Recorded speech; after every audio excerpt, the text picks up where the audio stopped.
Here is my official Patreon. Please join it because there are many stuffs that I can't share here because of community guidelines. But on my Patreon page, you will get adult Harry stories, Naruto, and Deca 2. Also the quick access for other parts of my story which might take time on YouTube. Also, there are many stuffs you will get here. Please consider joining my Patreon.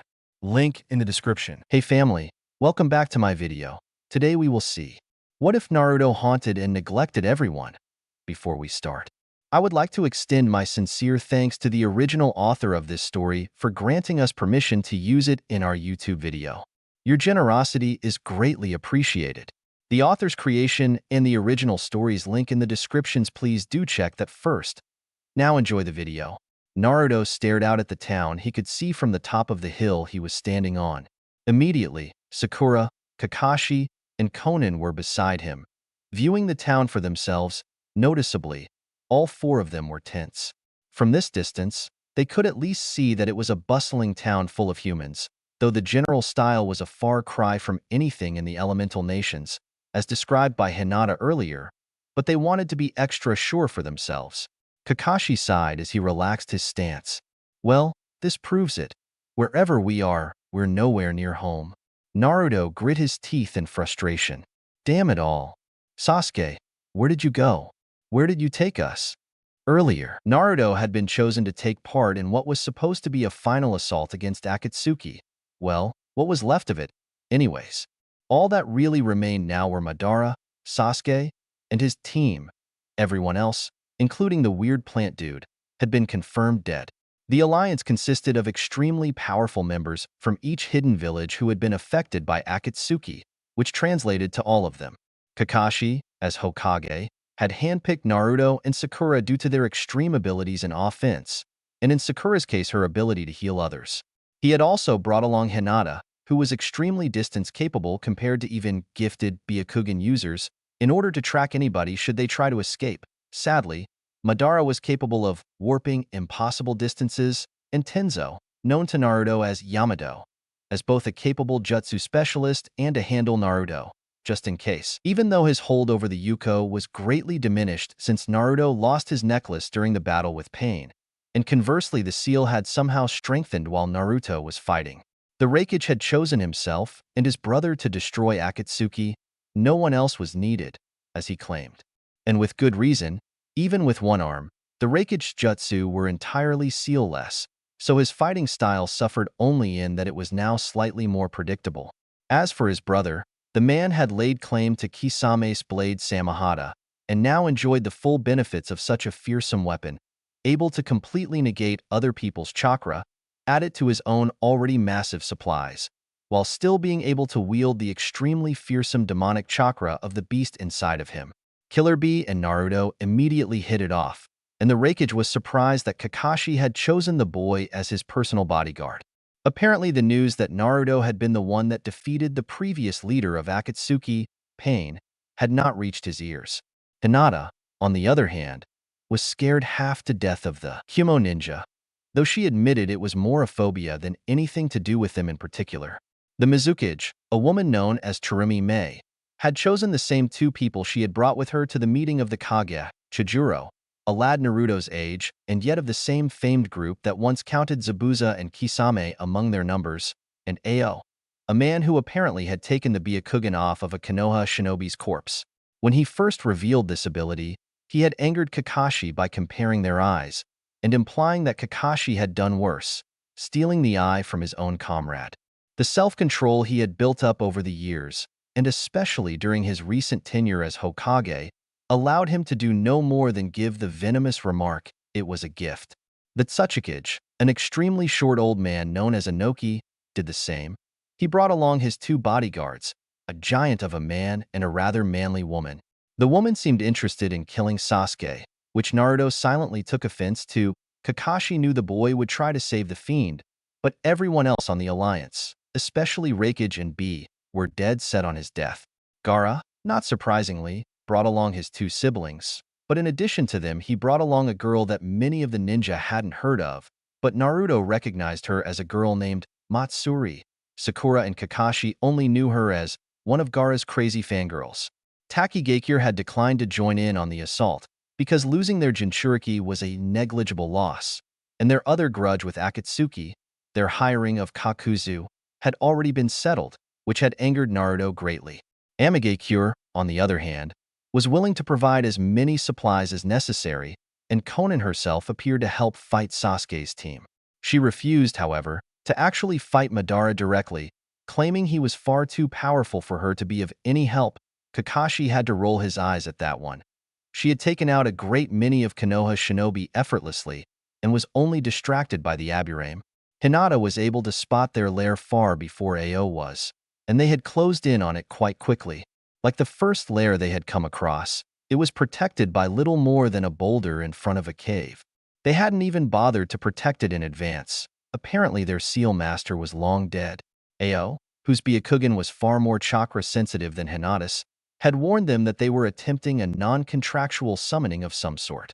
An extremely large one, at that, and it was apparently nearing completion. Reikage and Sakura punched through the boulder as quickly as possible. The plans had already been discussed well in advance. This was far too valuable of a mission to be just making things up as they went. Everyone charged through the debris as quickly as they could, but they were too late. The summoning jutsu activated as soon as they could see where they were going.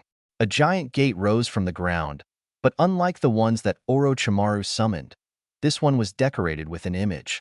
A great dragon, breathing fire, fighting a great demon, covered in dark energy, fighting against the backdrop of the night sky. It was rather awe-inspiring, and then it decided to open, rather slowly. Even the smallest crack, however, greatly increased the flow of the air in the room, and the Alliance realized they would need to work quickly in order to prevent its full opening. Sasuke's 3 squad mates stood defiantly in front of the Alliance. The big one apparently had a curse seal, as he began transforming into the level 2 state that had been reported as exclusive to Orochimaru's followers. The swordsman took out what remained of Zabuza's blade. Even with more than half of it chopped off, he refused to use another blade besides one of those of the 7 shinobi swordsmen. Since this was now known information, it was decided that Killer B be the one who disposed of Suigetsu. B had taken him out easily before, and as the only swordsman in the group, and wielding the most powerful of the 7 swords, it wouldn't even be a problem, and B liked the irony of it all. Reikage had volunteered to curb-stomp Jugo, as the man was no match for him. Sakura had insisted on taking on their chakra sensor. Apparently, they had met before. Everyone else was either to assault Madara and Sasuke, who were extremely dangerous, or sneak. Attack the other ninja should they somehow have tricks up their sleeves. Konan in particular volunteered for this job. The 3 heavy hitters leaped towards their targets, and each were blocked by their opponents. B, by water chakra running through Suigetsu's blade and extending beyond it. Reikage, by sand that appeared from nowhere. Finally, Sakura's advance was thwarted by a wall of ghostly blue flames. All 3 of the allied shinobi jumped backwards, and shock spread throughout the alliance. Gaara was first to speak. Shikaku, that's his sand. The Mizukage spoke next. And that water blade ability, which could even thwart Samahata, that was the 3rd Mizukage specialty. Where did you learn that? Both Reikage and Killer B took note of Karen's ability, as well. B spoke first, his tone mournful. Yujido's flames. His older brother, however, spoke with a tone far more venomous. You instilled these brats with the power of the Bijou? Have you no shame? Madara chuckled at their reactions. Well, it's not like it's permanent or anything. Bijou sealed into adult hosts are more easily removable and far less likely to kill their hosts upon removal. Though, it's something I could never attempt with Bijou as powerful as, say, the QB. The gate had cracked open wider now, and the wind was now blowing around loose clothes and hair. Naruto grit his teeth as he glared at Sasuke, who was staring at him impassively. And you? Did you take that power too? Sasuke smirked, something Madara noted he had not done in his presence before. Of course I didn't. Those beasts can be tamed with nothing but a glare. I don't need the power of beasts like that.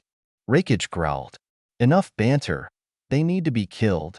Immediately, he ran at Jugo again, and again the sand came up to meet him. But before Jugo could even blink, he was punched from behind and slammed into his own sand wall. Killer Bee charged Suigetsu, Samahata in hand. He made a swinging motion well in advance, causing Samahata to stretch like a whip. As Suigetsu moved to block it, B suddenly appeared to the side, a chakra-enhanced kunai in hand. Suigetsu decided the blade was more important, but the moment Samahata was deflected, the kunai pierced his body, leaving him paralyzed from the electric shock. Damn it! Sakura quickly attacked Karen again, who commanded the flames to attack Sakura. Sakura grabbed the earth beneath her, lifted up a gigantic piece of stone, and merely tossed it through the flames at Karen. The flames, not being particularly hot, were easily passed through by the boulder, and Karen was only barely able to not get splattered by it. The chunk continued sailing through the air and slipped through the now moderately open gate. At the moment, the ninja were having a hard time, even just standing without using chakra to hold to the ground, due to how powerful the winds were. What was behind the gate was now clearly visible.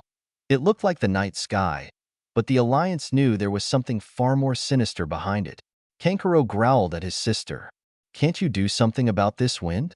Temari, appropriately enough, barked her answer at him. "With what? My wind jutsu are meant for blowing. Not, you did that on purpose." Kankuro, despite himself and the seriousness of the situation, laughed at his sister's expense. "Maybe, maybe not." Kakashi gave the signal. The three forward ninja were either disposed of or distracted, so now they could focus on Sasuke and Madara, the last of the Uchiha. Naruto, already in sage mode, charged Sasuke, causing the Uchiha boy to smirk evilly as his Manjikyu Sharingan activated. "That's not very smart." His smirk changed to a frown when his vision was blocked by Gaara's sand, which was now actively trying to grab him. "You barely beat me with Shikaku, Gaara. What makes you think you can beat me now that you've lost that power?" Gaara's response was monotone, but the Alliance shinobi could sense Gaara's intent. "Because I have friends who I fight to protect. The same reason why Naruto was able to defeat me when you couldn't." Sasuke glanced downwards, and Naruto burst from the ground, fist first, as he had once done against Neji. Sasuke casually dodged the attack, but was surprised with the speed Naruto showed in attacking him with a spin kick. He knew he was unable to avoid it. His actual speed had surpassed his reaction time once more, even with his fully mature Sharingan, so he was forced to summon Susanoo to block the attack. He was even more surprised to see the armor crack significantly when Naruto's shoe connected with it, and Sasuke slid backwards a bit, towards the ever-widening gate. "What the? You weren't like this before." Sasuke stared into his opponent's eyes and noticed their cross-shaped pupils. Your eyes." Naruto grimaced. "Thanks for noticing. I'm not the Naruto you knew, Sasuke. I'm far more powerful, far more knowledgeable, and far more understanding of you." Sasuke clenched his teeth in anger. "How dare he? What do you know of my hatred? What do you know about losing your family because someone decided to kill them? What do you know about me?" Naruto's stare was unwavering. "You know Jiraiya, right? He took care of me while you were with Orochimaru. He meant so much to me. I wondered sometimes, is this what it's like to have a father? And then, one day, Pain, the leader of Akatsuki, killed him. The pain in my heart threatened to consume me. I wanted to kill him. And then he came to Konoha and killed Kakashi-sensei and Shizunichin and Fukasaku-sensei." Sasuke was about to interrupt his story with the obvious flaw that Kakashi was standing right over there, but Naruto continued. "For people who were all my family, and I couldn't bring myself to kill him, because that's what Jiraiya would have wanted me to do. Pain.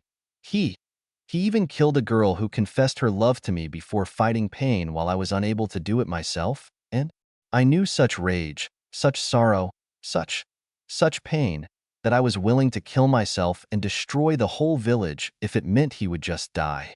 Naruto was glad that Hinata couldn't hear him right now. Nobody could. Gaara had deliberately shut them off from the other combatants with his sand, and he could sense that some people were rather upset about it. "But then the ghost of my father appeared to me. He told me that Pain was just another avenger, someone who had lost his family and was lashing out against those who stole them from him, and that if I killed him, I would just be stooping down to his level, to your level. Someone would want to avenge him, and then the circle would never be broken." So I let go of my hatred, proved that it could be done. And pain? He respected that.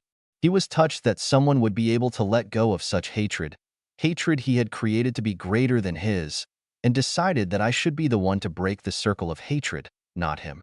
He used the last of his strength to resurrect everyone he killed in Konoha, except Jiraiya. I'll never have him back, so I'm going to do what he would have wanted me to do, and end your hatred once and for all. Sasuke was nearly speechless, obviously enraged, but nearly speechless. You think I'll be moved by some sob story? The force of Naruto's chakra intensified. Do you think the rest of the ninja world will? Look at yourself, Sasuke. You're so far gone down this path of hatred, there will be no one to avenge you when you die. Itachi gave his life so that you would be happy, so that the circle of hatred would stop with him. And you spit on his wishes. Even if I forgive you, no one else in this world will. Sasuke seemed ready to about lose it with rage. Although he claimed to have not taken the power of a bijou, the weight of his chakra was weighing heavily on the chakra-sensing Naruto, far more than even the Yuko's chakra. No one else in this world? I don't need this world. I don't need you. I don't need Konoha, and I don't need your forgiveness. All I need is to see your corpses reduced to ashes, and your village nothing but a smoking hole in the ground. That's what will make me happy, not your fairy tale forgiveness. Naruto seemed almost sad. I was hoping you wouldn't say that. I was hoping that, if you heard what I'd been through, that you'd be willing to try letting go a chance. But I see now that you won't. He rose his hand into the air, and then pointed at Sasuke. Tears were now flowing from his eyes, the cross shapes having turned into rounded rectangles, not unlike a frog's eyes. He had an extremely sad smile on his face, his lips now wet with tears. Goodbye, Sasuke. It was fun while it lasted, huh, team? As the sand wall behind them suddenly advanced with a near impossible speed, Sasuke's madness-induced expression turned into a sinister smile. Too late, though. The gates stopped moving with a great clang, and the wind was now so great that Sasuke was picked up from the ground and drawn into it with greater speed than the sand could move. Madara, who was dodging attacks by the other four Kage, jumped towards it and disappeared into the void. Jugo, who was unconscious, had long ago disappeared into the vortex, as had the paralyzed Suigetsu. No one had paid it any mind before now. Naruto, realizing that the gates weren't going to be summoning anything anytime soon, jumped through them himself, and Conan, who hadn't said or done much of anything until now, was the first to follow him.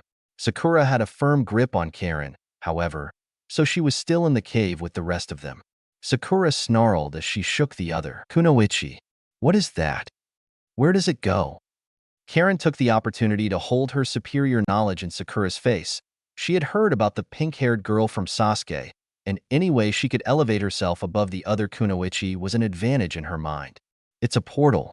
To where? I dunno. Madara claims it contains power enough for us to be able to come back and destroy anyone who gets in Sasuke's way, and that's good enough reason for him to go. Sakura snarled. Sasuke had escaped? Not on her watch. She charged the gate, Karen in tow, who seemed quite pleased with herself. Come on, everyone. If we don't follow them now, they'll come back more powerful than ever. Inoki looked at her incredulously. Are you nuts? I'm the Tsuchikage. I'm not going anywhere near it. May seemed to be of the same opinion. I have a duty to my home more than anything. If Madara's gone, then I shall return to it. The Raikage, however, had no such hesitations. Come on, B. We're not letting some girl and her wimpy boyfriend beat us to the punch. His little brother couldn't help but smile. Yo yo yo. Right behind you, bro. Kankuro, Temari, and Matsuri were behind Gaara, arguing over the situation. Kankuro was rather indecisive at the moment. What should we do? If we don't go after them, we're doomed. But we have no idea what's beyond the gate. Matsuri was more than a little frightened. There might not be a way back, and if there's greater power there than here, we could get killed before we find them again. Temari, on the other hand, had already determined that their course was forward. If there's a way there, then there's a way back. Come on, Gaara, let's go after them. Gaara himself, however, was still impassive. I'm thinking. Kakashi sighed. I'm temporary Hokage anyways, history won't mourn my loss. Naruto's, however, he motioned to Hinata and Yamato, and the three of them jumped into the void as well. Matsuri, by this point, had run out of strength to withstand the vortex and flew through the air towards the open gates. Gaara-sama, he yelped. Gaara stopped hesitating that instant and jumped into the air as well, allowing the vortex to take him. Kankuro and Temari just stared at the occurrence stupidly for a moment. Kankuro was the first to speak. Did he just? Temari nodded. Because she nodded again. Huh. Well, I'm not gonna just sit here and let Gaara have all the fun. Come on, Temari. Temari smirked, and they both took to the air as well, and the void welcomed them into its grasp.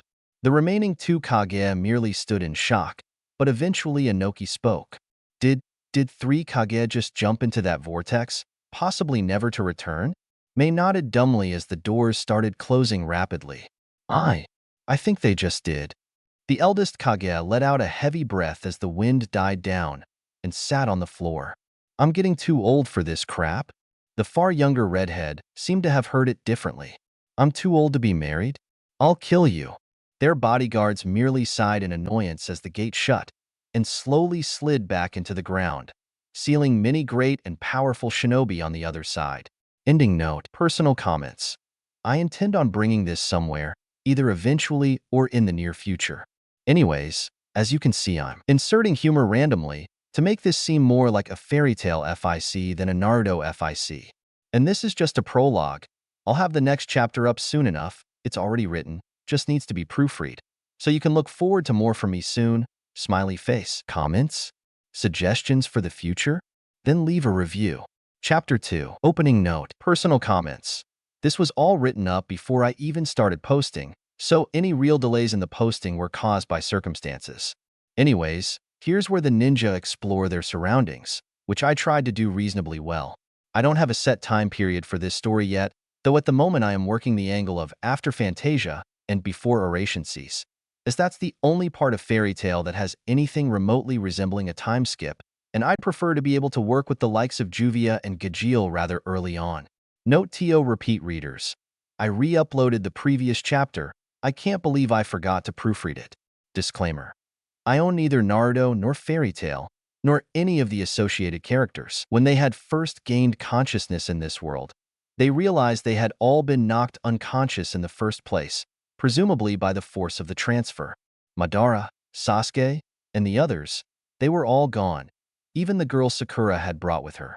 Kakashi had been the first to note a possible reason for it, that their cloaks somehow afforded them a special protection against the gate's energies. The Raikage had immediately insisted for Hinata to scan the area and scowled when she flinched before complying. After a moment, Hinata was able to confirm various animal and plant life non-native to any place she had been, as well as unusual chakra among the animals. When she had first made note of this, Raikage again asked her to just get on with it. Hinata was terrified of this man, for obvious reasons, from Naruto's point of view. He was huge, he was powerful, and he had ordered her death when she was a child. He said nothing at the moment, merely glaring at the giant, as Hinata gave her analysis. I can't see chakra too clearly, but the chakra here seems more freeform, more unrestrained.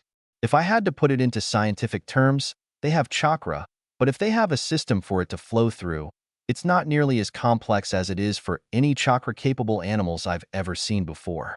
The Raikage merely shrugged this analysis off. All right then, why don't you go look for signs of a town or something? Hinata blinked for a moment before apparently seeing one. There's a town, but before she could finish her pause, the Raikage interrupted her with a snarl. Out with it, woman. Ancestors help me if you keep that up. Naruto stepped between Raikage and Hinata, apparently quite angry. Stop it. She's a capable ninja, so back off. The giant man scowled at the brat in front of him. What? You think I have to listen to you because you're some chosen one? Or because you have a stronger bijou than bees? Get real. I can defeat Bee. You can't be that much harder. Naruto had to resist the urge to slug the man.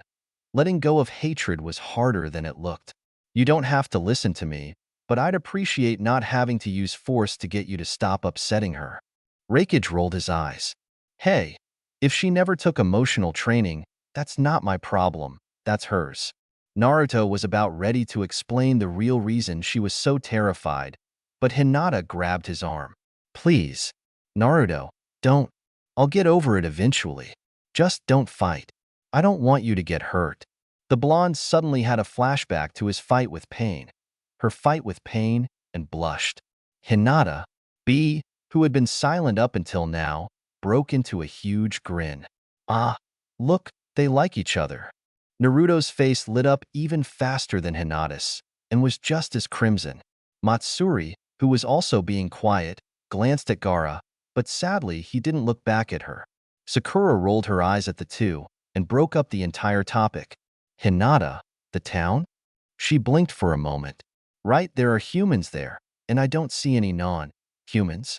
Most of them are civilians, but there's a great concentration of chakra-using humans in a castle to the back. The amount of chakra in there. Most ninja can't even compare. Whoever they are, they're powerful." Temari thought about something Hinata had said earlier. If the animals are more unrefined, then these chakra users are like that too, right? Hinata shook her head. "The town's pretty far away. I can't see details like that from this distance." Something else I noticed was that the cultural style of the town is different than anything I've ever seen. Nothing like the buildings in Konoha or any of the surrounding countries. Kakashi decided to take initiative before Reikage got even angrier, if that was possible. "Where exactly is this town, Hinata?" Hinata pointed in a direction. Compass directions would do no good here. They didn't even know what the time system was like.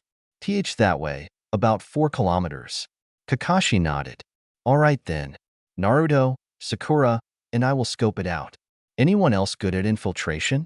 Kankuro shook his head. "I can do small stuff, like organizations, but a town? I'd be better off walking in there under a transformation." Kakashi's I wandered down the list of candidates, and each one gave their own excuse. Temari's, predicatably, was combat specialist, and Matsuri was a capture specialist.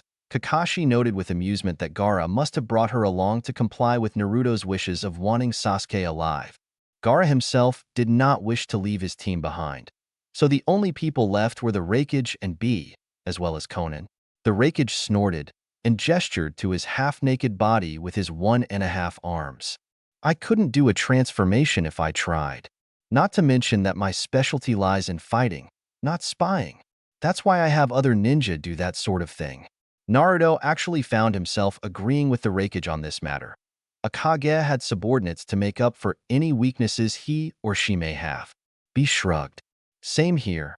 I make war, not love. On second thought, count me in." While Kakashi assured him that he wasn't necessary, Naruto was silently thankful that he didn't bust out that godforsaken thing he called rap in this serious situation. Konan seemed thoughtful.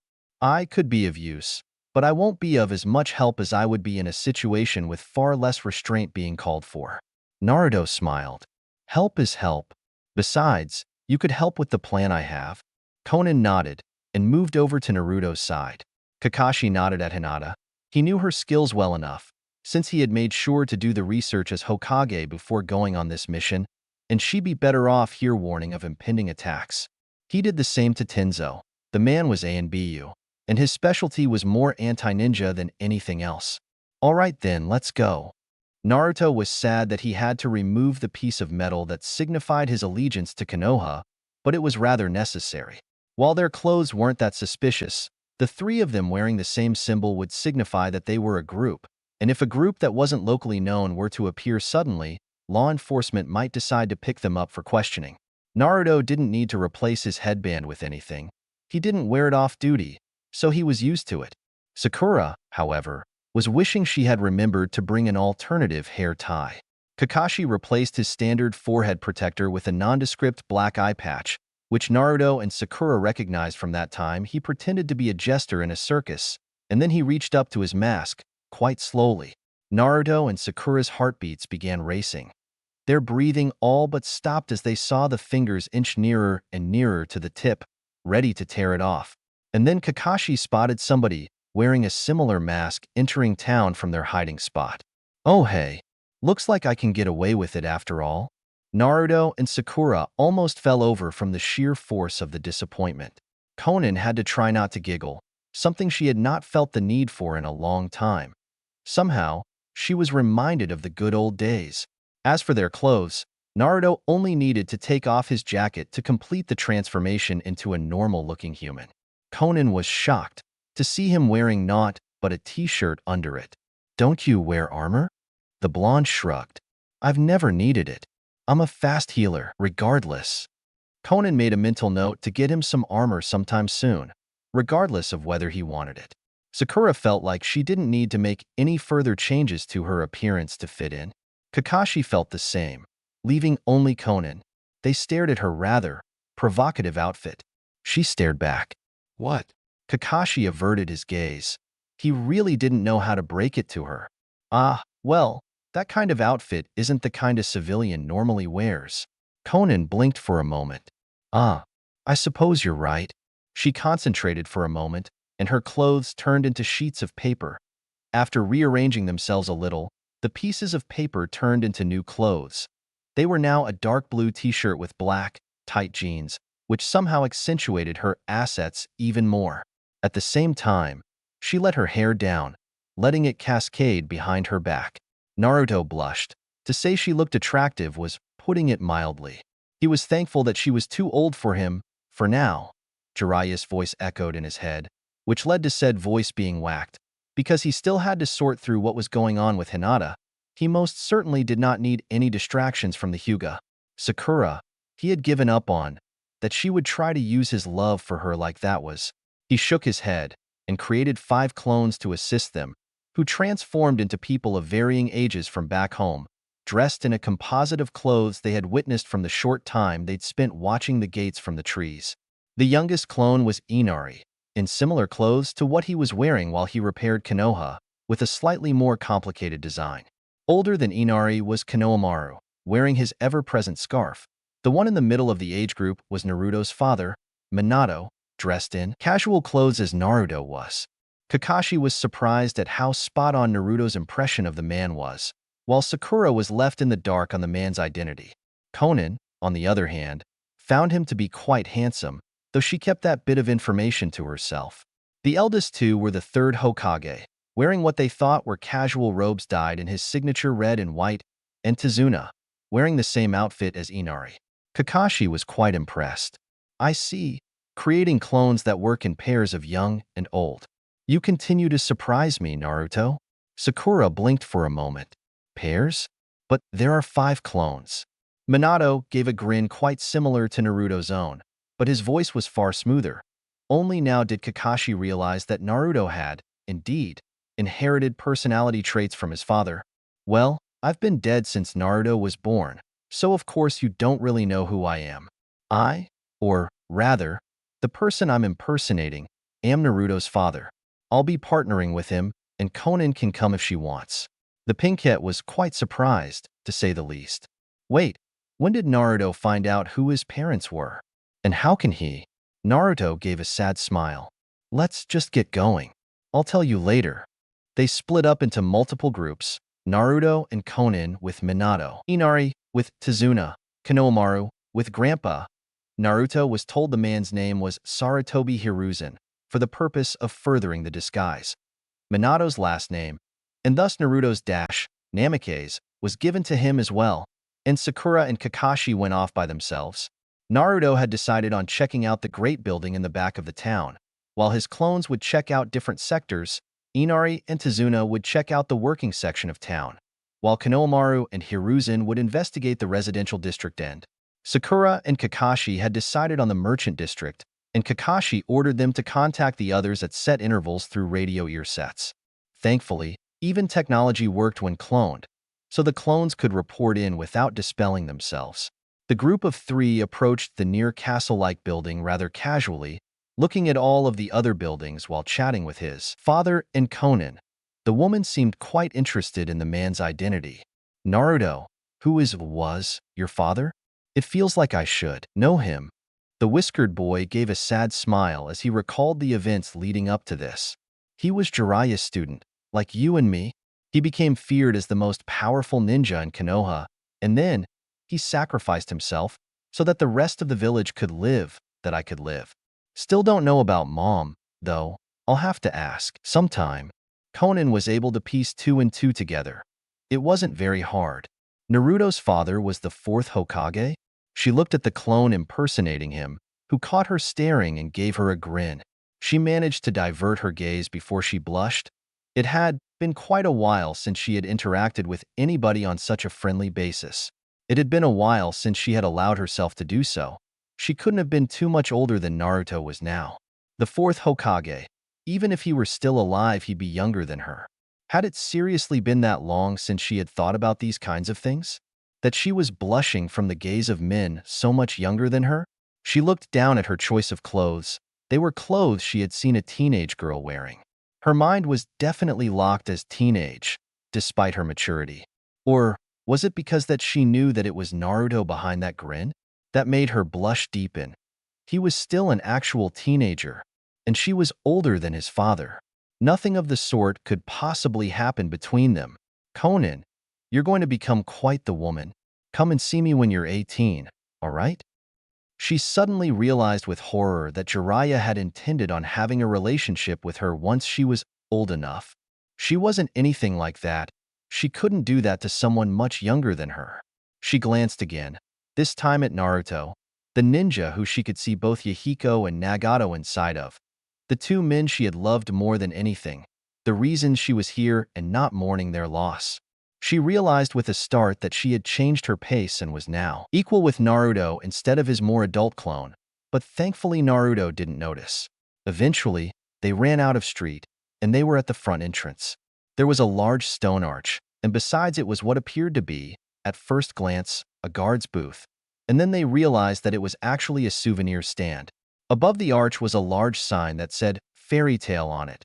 Naruto noted that it was in an extremely standard code language from his world, which was far more complex than the writing system they usually used, due to the usage of far fewer characters and yet far more possible sounds.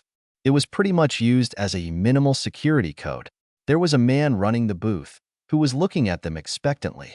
Ah, hey there. You guys tourists? I haven't seen you guys around before. Minato walked over first, with a smile on his face. Naruto was wondering if he should use his sage mode to detect how many and how powerful the people in this place were, so he was rather distracted. Conan discreetly let loose a single sheet of paper before walking over to the stand herself and listening in on Minato's conversation. Ah, yes. What is this place exactly? He looked at the wares the man was selling. First and foremost, there were little statuettes of different people. They seemed more like fantasy characters than anything, as they were each dressed in different manners, with different personalities evident on their faces, as well as in their poses. One was a woman, clad in some kind of solid armor he had never seen before, in a battle pose with a serious expression. Another was a black-haired guy, looking nice and comfortable standing in just his underwear. He estimated that there were at least 20 different characters on the stand, most of them rather young-looking, though there was an extremely small old man sitting on his little platform, oddly enough priced higher than the other figures. The man was quite amused at the question. This is Fairy Tale, the biggest mage guild in the country. You'd have to be completely new to Fiori to never had heard of them. Naruto processed the information as quickly as possible. Mage, he had heard the term before. It was a broader term for such concepts as sorcerers and witches, people who used magic, fictional as they were. He had heard the term applied to ninja before, and he couldn't really blame people for thinking such things. Guild, an organization under whose banner people of the same professional trade gathered. So everyone here were people who could use magic for the purpose of making money, and were apparently quite famous for it considering they had their own figurine set. He was surprised that his years of video games were actually worth something. Internally, he was crying with joy. A guild? What kind of stuff do they do here? The man smiled, probably because he thought Minato wasn't a total stranger to magic.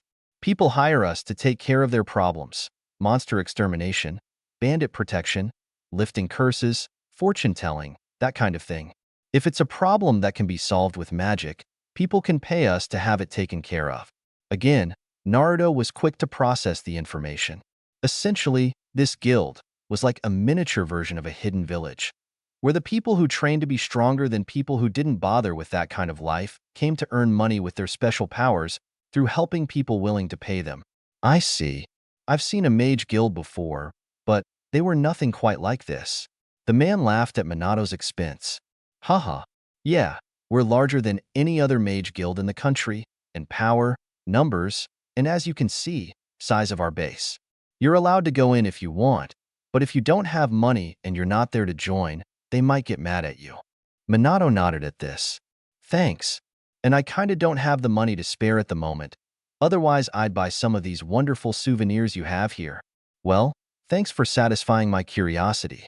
Naruto, come on. We don't have the money to spend here. Naruto himself, while he wasn't required to listen to his father's conversation, had indeed been paying attention while analyzing the people in the courtyard and past the currently open doors. It seemed like a rather fancy place for the rough and tumble people who worked here, though there were some obviously gentler souls among them as well. The people here were quite varied, and this was coming from the guy who was used to the company of clan kids. He turned to Minato and nodded. All right, I'm coming. Geez. The man laughed. Kids today, am I right? You look a little young to be his father, though. Minato gave his own laugh, looking a bit nervous. Ah, I'm told that I look a lot younger than I really am. It's a mixed blessing, to be sure. The shopkeeper seemed deeply amused by this. Haha, I can tell what you mean. Now I can't tell if Miss Beautiful here is your lover or your daughter. Conan blushed deeply at this and was rather unable to form a response. How in the world could she be mistaken for this guy's daughter? Sure, he was supposedly old enough to have Naruto as a son, but she was much older than Naruto.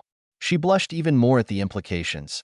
This man thought that she could easily be Naruto's sister due to her apparent age, and people who were close enough in age to easily be siblings were close enough in age to be lovers, and he had stated she could easily be Minato's lover, as well, who couldn't be too much older than Naruto.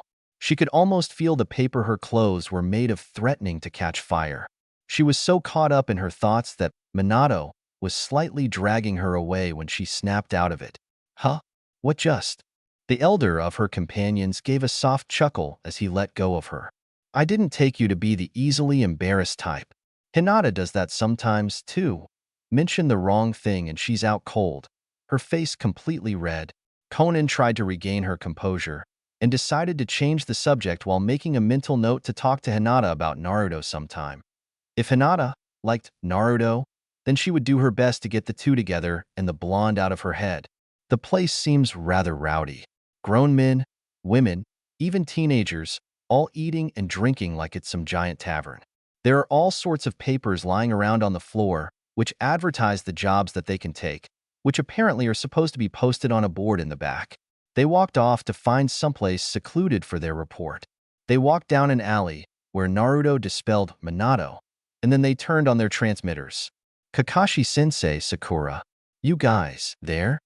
He waited a moment, and then there was a crackling sound which signified that there were other people on the waves. We're here, Naruto. Find anything out about that big building? Naruto nodded. It's called a mage guild. People who can use magic, or, if Hinata's right, chakra, go to the guild to take jobs that require their powers in order to make money. Like home, only on a much smaller scale. What about you guys? Kakashi spoke next. He was far more used to giving reports than Sakura was, despite being Hokage now. The money system here is different from back home, but that's hardly unexpected. I doubt our cash will get us anywhere anytime soon. We might need to get jobs in order to work up the cash to go traveling from town to town. I doubt the rakeage's going to like that too much. Naruto rolled his eyes at the thought of the rakeage working for anybody besides himself. This way or the highway. And roads are uncomfortable places to sleep on no matter who you are. Sakura offered a third option that the rakeage might be more comfortable with. We'd need to at least get camping supplies. This was supposed to be an assault mission, after all.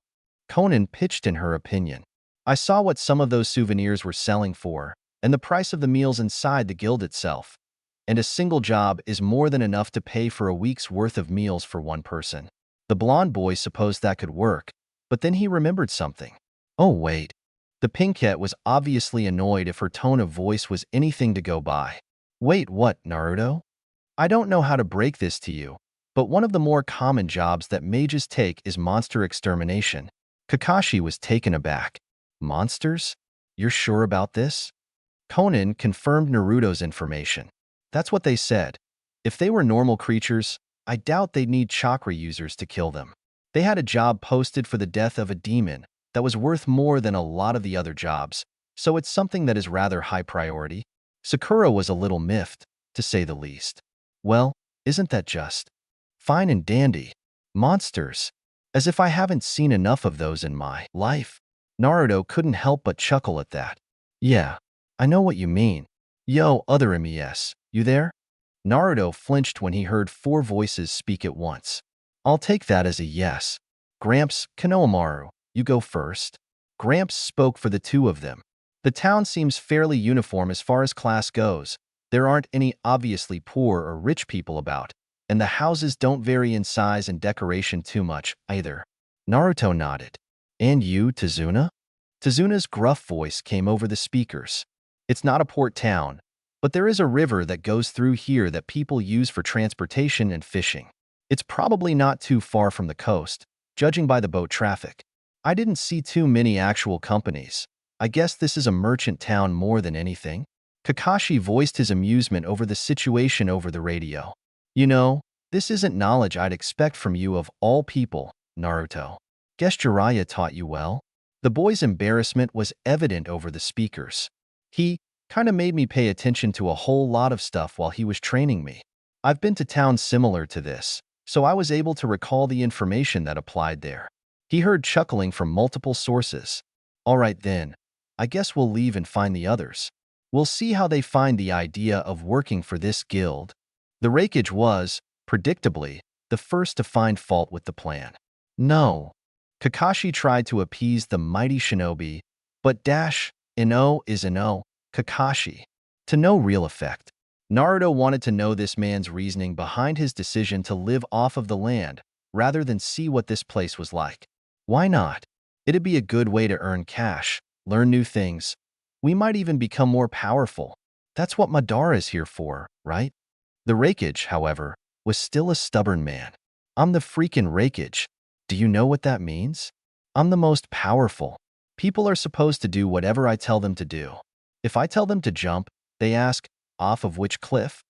I'm not going to reduce myself to some rank and file genin equivalent just because you said so. Hell, especially because you said so. I'm not stupid.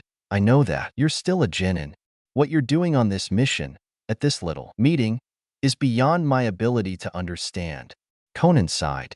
It's because he's the ninja who took down the man who defeated both Jiraiya of the Sannin and Salamander Hanzo, this man being the former leader of Akatsuki, who was responsible for the destruction of Konoha by himself, a man that the entirety of Konoha could not defeat, including the former and current Hokage, by himself, without the beast inside of him doing any real damage, and was able to, using only words, get said Akatsuki leader to kill himself and resurrect every ninja he had killed that day, and gain the allegiance of the entirety of Amigakure, as well as make a certain member of Akatsuki defect from Madara in order to aid him.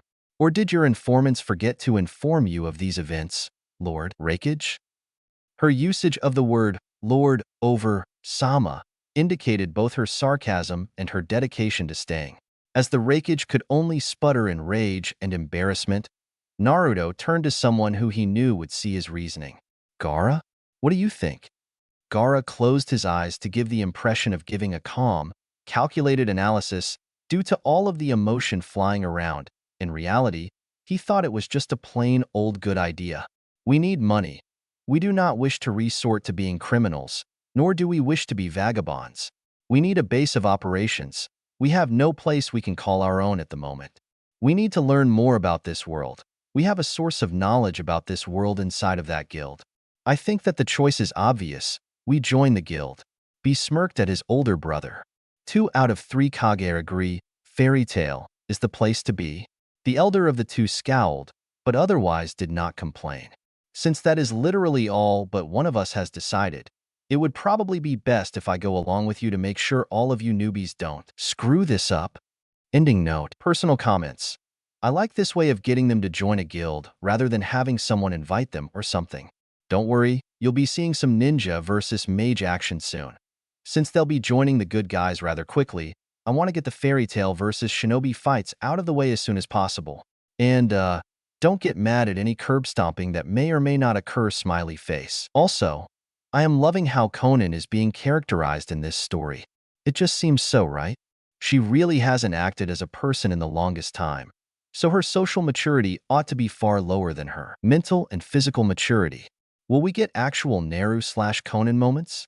I want to work pairing hints into the story even if no actual pairings happen. Like Fairy Tail is always doing. Seriously? The pairing chart is just so convoluted in that series. So Naruto having Hinata and Conan after him at the same time seems like a good idea at the moment, even if it never develops. Sakura may or may not find someone special who begins to replace Sasuke in her life. As well, candidate, Gray. He's the Sasuke of Fairy Tail, after all. As for GAA/Matsu, it's as natural to me as Naruhina XD. Translator's note. The original word for the magic users is Madoshi, the motto being similar to Judo, or, for Naruto fans, Nindo. It's supposed to bring to mind martial arts users with magic rather than, say, Gandalf the Grey or someone like that. Madoshi is out of place in the English-speaking world of Fairy Tail, though, so I thought I'd use mage instead. Also, mage instead of wizard is easier on the mind's mouth. Auditions 1. Battle. Start. Opening notes. Personal comments. I'll be the first to admit, this isn't the best chapter. First, I have a lame excuse for getting the mages and shinobi to fight. Secondly, I'm trying to juggle too many characters at once here. Once everyone splits up into their individual groups, everything will be much easier and more fluid. Also, I'm trying to do the Fairy Tail characters justice, but that's going to be hard to do, since each side is overpowered in their own ways. What I'm going to do is match Naruto characters versus characters that they could believably fight, and then later post bonus chapters showing what would have happened if they had fought someone else who could totally whoop them. For instance, Naruto wouldn't stand a chance against Mystigan and his illusions. Gaara couldn't defeat Juvia because of her water form, etc. To please the Fairy Tail fans, I'm a big one myself. That's why this story exists XD. Characters needing development. Conan, she'll develop a bit more along the path I've set for her, as well as trying to go back to the image she once had as a mature woman. Raikage, he needs a personality beyond angry, I'm told. I agree. Matsuri, she'll need to be fleshed out beyond fangirl, since we already have so many of those in these series. Yamato, background people need love too. Disclaimer. I own neither Naruto nor Fairy Tail. The man at the shop booth was quite surprised to see so many people walking down the street straight to Fairy Tail. Quite a few of them looked like they weren't to be messed with.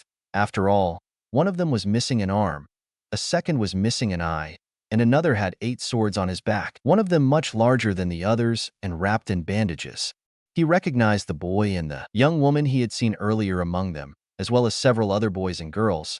The blonde was probably the least threatening looking of the whole bunch, aside from the 2 youngest looking girls. But in this world, that usually meant he was the strongest. He quickly ran to the front door and yelled for aid. Master, there are these real mean-looking guys coming to the front gate, and I think they mean business. An extremely short old man with a mustache, the one Naruto had seen as a figurine earlier, nearly spat out his drink. What? But I'm not supposed to go under undue stress. It's the doctor's orders. Get someone to go out there and meet them, or something. A white-haired girl, dressed rather like a waitress, merely smiled as she began walking towards the exit. I'll go talk to them, Master Makarov. If anyone else wants to come and watch, you're more than welcome. A large, white-haired and dark-skinned man in what appeared to be a school uniform of sorts rose up from his table. What kind of man would I be if I let my sister handle ruffians on her own? A black-haired boy wearing not much of anything rolled his eyes. Isn't Mira Jane stronger than you, though, Elfman? Elfman growled at the boy. Yeah, and she wears more than you do, Gray. Gray looked down at himself and noted his lack of clothes beyond his underwear. Crap, I did it again. There was laughter from a pink-haired boy wearing a scarf. Ha ha ha ha. Gray, You're such an idiot. You wear less than the guild bikini girl. A blue cat popped up next to the pink-haired boy and gave an eye. Gray growled at the other boy and lunged at him, grabbing his vest. Natsu, I swear I'm gonna dash. Their heads were quickly knocked against each other, causing them to break apart and clutch their heads in pain. The culprit was a red-haired woman wearing armor. Stop that, you two. Save it in case the guild's under attack. They mumbled apologies to an Urza, while they began walking outside with Mirajane and Elfman. Urza turned to a blonde girl, who was eating a cake. Come on, Lucy, you're part of the team too, you know? Lucy looked ready to cry. But I could finally afford cake. Urza gave a soft smile. If it's not there when we get back, I'll kill the guy who did it and buy you a new one, all right? The blonde was partially scared by the response, but happily agreed anyways. She was used to it, after all. She was a proud member of Fairy Tail. Mira was the one who took the lead, opposite Kakashi, who had been made the ninja's leader. She stood firm despite there being so many opponents. What do you want? Kakashi was trying to be as polite as possible. He placed his right hand behind his head, trying to look rather embarrassed. Well, you see, we were wondering if we could, if possible, join your guild?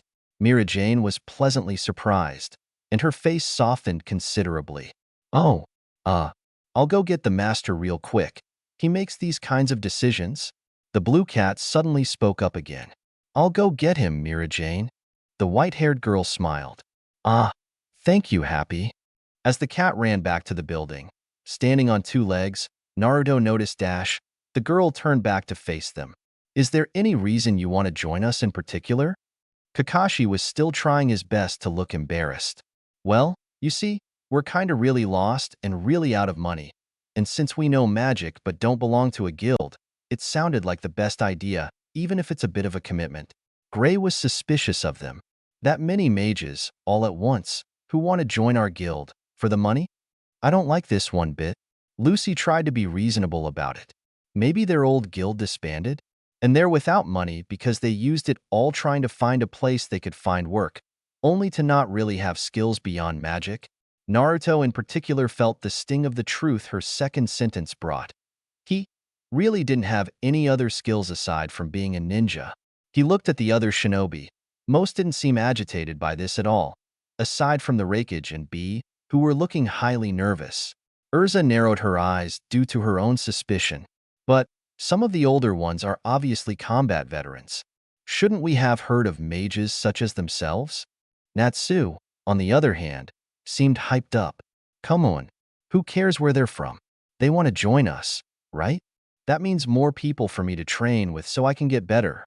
I still need to beat the crap out of Laxus. Elfman nodded in agreement. A man should not hide any agendas behind promises. If they betray us, they'll have to take their punishments like the men they are. Matsuri leaned over to Sakura, who was standing next to her. I hope he doesn't mean the girls too, does he? The combat medic had obviously been annoyed by the man's words. If he did, I'll beat the crap out of him. A moment later, an extremely short man, Naruto noted the man was shorter than Konohamaru had been 3 years ago, came out to examine them. So, you guys think you have what it takes to join our guild? Eh? We're going to have to test your capacity as mages before we let you in, you know? If you can't fight, you're not welcome here. After all, we have a reputation to uphold. Naruto gulped. They really hadn't had an opportunity to see what magic could do. But it was obviously chakra manipulation, so it's not like they had much to worry about, right? He pumped his fist despite his doubts. Bring it on. Makarov grinned at the boy's enthusiasm, though his eyes didn't do the same, making him look rather evil. Just what I wanted to hear. We'll start with the youngest people first. Happy, go fetch the others. We're going to have a tournament of sorts. Happy gave his signature, "I," before dashing back into the guild to fetch the others. Naruto knew he wasn't the only one afraid of the possibilities of what was to come. Apparently, the town had an arena that they loaned out to the guild from time to time. Some of their mages could get quite destructive, or so the master claimed. On one side of the field were the prospective guildmates. They didn't exactly know what to think of the ordeal, and so weren't exactly organized. They had been told that their magic would be on trial here. Their souls would be on trial in a more private location. On the other side were the mages who had volunteered to take on the newcomers, including those they had seen before. A blond man in a tux took center stage with a microphone. Welcome, one and all, to the first ever fairy tale auditions. I, Max, the sand magician Gara took note that at this point he waved his hand, and some sand appeared out of thin air, followed the path traced by the man's hand, and then disappeared. Dash, will be your announcer. A whole group of mages has appeared, wanting to join. Fairy tale. Some of our mages think they're suspicious, or even possibly too weak to be of any use. The newcomers want to prove them wrong. So, you all are getting a very special treat. Each new mage has to go toe-to-toe with a mage already in the guild in order to earn the right to stay. Who will stay? Who will have to leave? Their spirits crushed. Who will dash? There was some booing from the crowd, which garnered some snickers from the prospective recruits. Oh, all right, fine. Anyways, Master Makarov will do the honors of choosing the matches. Master, if you would. Makarov took out his own microphone and cleared his throat before speaking. Ahem. Will the new recruits please categorize themselves by teenagers and adults, please? Age makes no real difference in this guild, but age tends to equal experience, so we wish to choose opponents appropriately. Naruto, Sakura, Hinata, Gaara, Temari, Kankuro, and Matsuri all moved to the side. Kankuro smirked as he spoke to his sister, pointing at Gaara discreetly. They're going to be in for a real surprise, aren't they? She couldn't help but agree. Makarov stared at the adult's side for a moment, particularly at Conan. You're sure everybody heard me? Conan blushed when she realized his gaze was on her. Why can't anyone tell my age around here? I'm not a teenager, I'm not. Kakashi laughed at her expense. He wouldn't say so, but even he thought she looked much younger dressed like that. Yes, we're all adults on this end, so go ahead and start whenever you wish. Makarov shrugged, glancing at Conan one last time, before looking towards the teenage group. So, then, who wants to go first? Naruto turned to the others. I say we keep the big guns put away for now. No need to really harm them, right? Kankuro sighed. Ah, man. First we can't use weapons, and now we can't really make them bleed? Where's the fun in that? Gaara agreed with Naruto's advice. Fight according to your opponent, then. The more dangerous they present themselves, the better you fight. The blond boy nodded in agreement. All right then. Anyone mind if I go first? Sakura seemed mildly annoyed. Well, fine then, Mr. Hero. Sure, go right ahead. Naruto did not seem to catch the tone of her comment. Thanks. Don't mind if I do. He stepped forward, letting all take note of him. Makarov gave Naruto a basic interview in the middle of the arena. Name? Naruto figured that since they used that code language here, what it was called, he couldn't remember. The name order was the same, as well. Naruto. Namikaze. The name felt foreign on his tongue, but at the same time he was proud to be able to start calling himself that. Combat specialty? Again, Naruto had to think about it. He had been able to defeat Shikaku before, as well as Kakuzu, and Pain considered himself a god. Anti-demon. Makarov had to think about who to choose for a moment, while whispers went up and down the crowd. Anti-demon mages were usually very powerful. The first fight shall be Naruto Namikaze vs Natsu Dragneel. Natsu seemed pretty hyped to have been chosen. All right, I get to go first. Eat that, Gray. While Gray was annoyed and Juvia tended to him, Natsu walked towards the center of the arena, and Naruto was shocked to see flames actually coming from his body. You better be ready for this, new guy. I'm not going to go easy on you. Naruto smirked to hide his shock. Can't say the same thing at the moment. Gray laughed, at whose expense, he didn't know. The kid isn't taking this seriously. Everyone knows you don't play with fire. And Natsu is an anti-dragon specialist. Anti-demon can't even compare. Makarov raised his hand in the standard, ready position. All right then. Fight. Natsu lunged at Naruto, his fists covered in flames. Naruto had an easy enough time dodging. The older boy was fast, if untrained, and all Naruto really had to do to avoid the flames was make wider dodging motions than he normally would have. Huh, that all you got, Sparks? Natsu gave an irritated smirk. This is pretty basic magic right here. It's only going to get harder. The flames suddenly were much bigger, and while the next punch was avoidable, Naruto had been left wide open by trying to make too big of a dodge and got hit by the other fist on the face. He rubbed his now slightly burned face, smirking a bit. And here I thought I'd get by without actually using my magic. Let's go. He mentally translated the name of one of his signature jutsu, Shadow Clones. He crossed his fingers, and then two clouds of smoke appeared on either side of Naruto. All of the mages were shocked at the display. Makarov, who had by now retreated, turned to Urza. Why, you're seeing those too, right? Urza nodded. Yeah, those aren't illusions. Whatever they're made out of, it's solid. The announcer began speaking. And here it is. The first of the unknown magics used by these strangers, a form of doppelgangers created through sheer magic power. The pink-haired boy, however, seemed slightly annoyed. Faye, just gonna make more of yourself? Don't see how that'd help against a demon if that's the only thing you can do. Naruto could only grin. The clones are literally that, magically created copies that can do anything I can do. We're only just getting started here. Natsu's anger seemed to dissipate. Oh, so that's it. Okay then.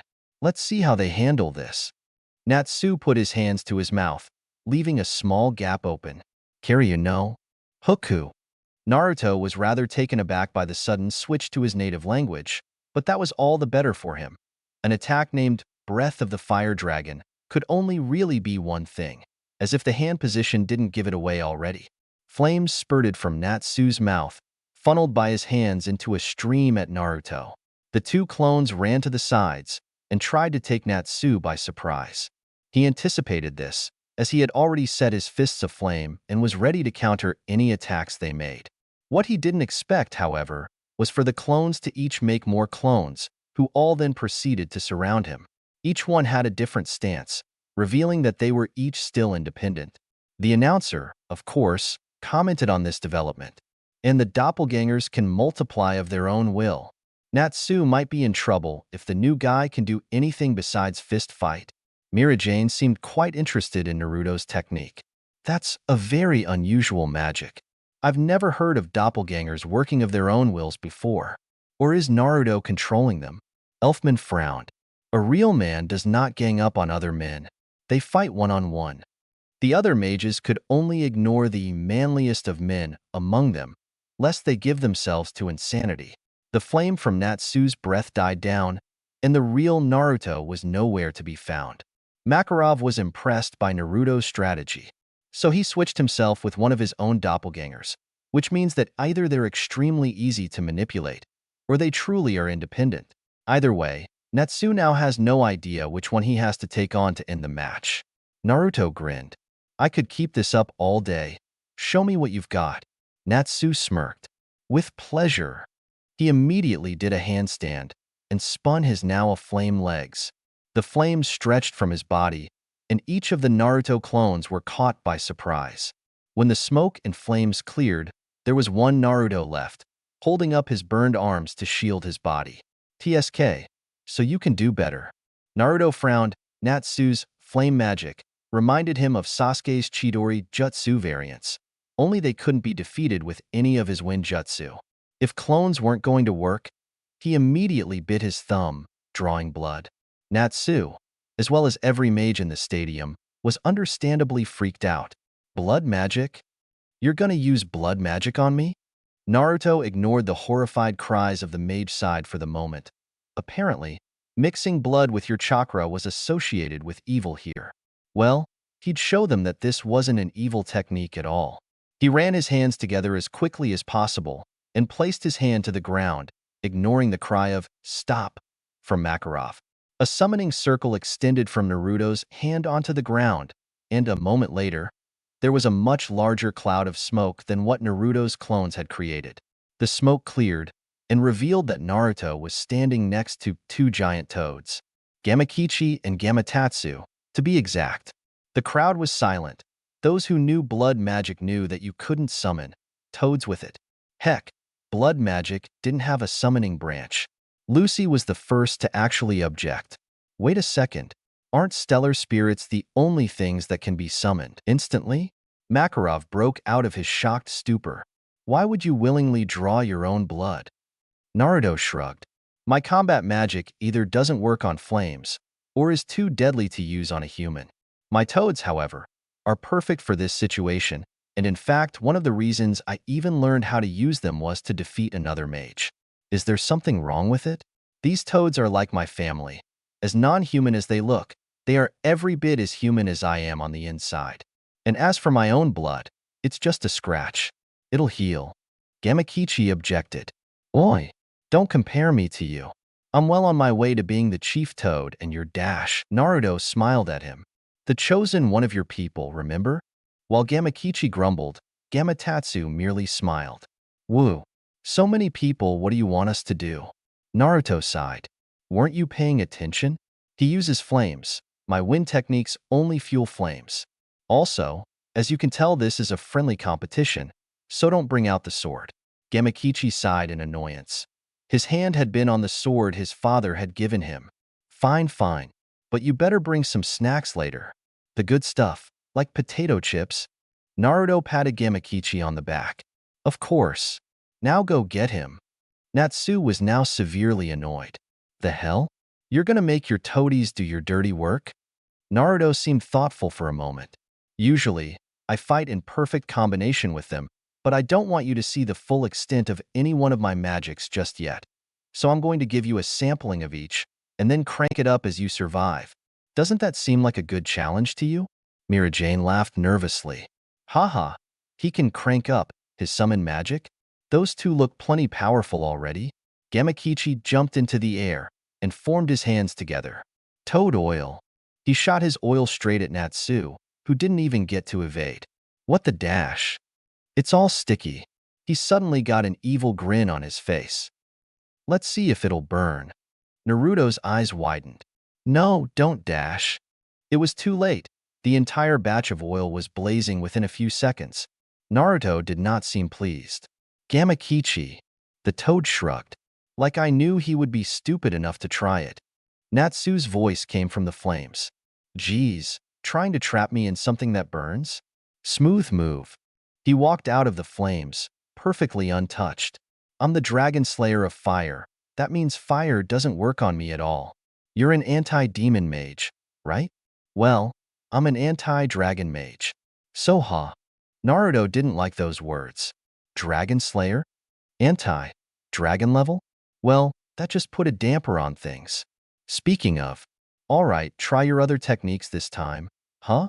Gamatatsu smiled again. Ooh, me next.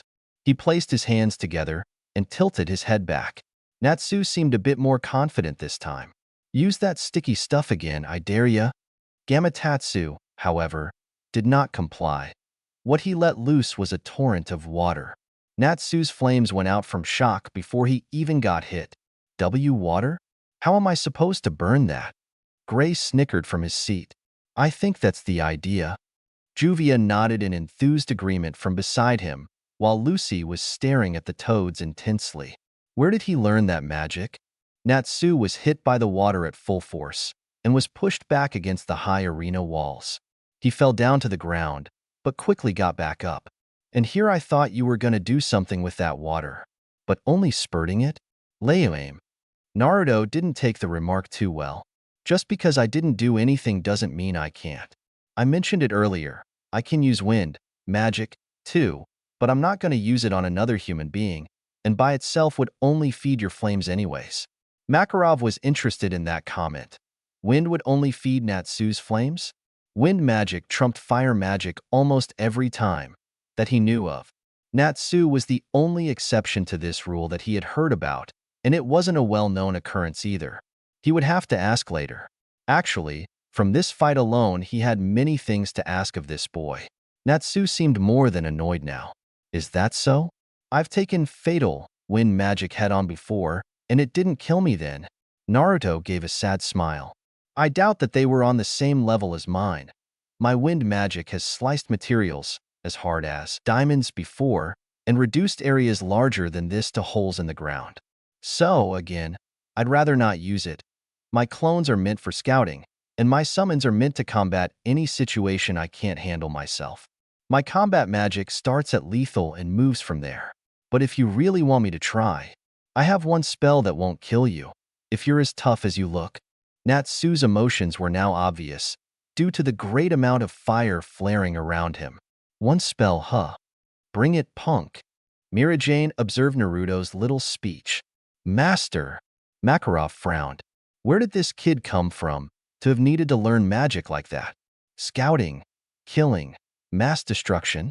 Naruto formed a clone, who immediately began forming the blue orb of chakra that was his signature technique, the Rasengan. Urza seemed intrigued. I see.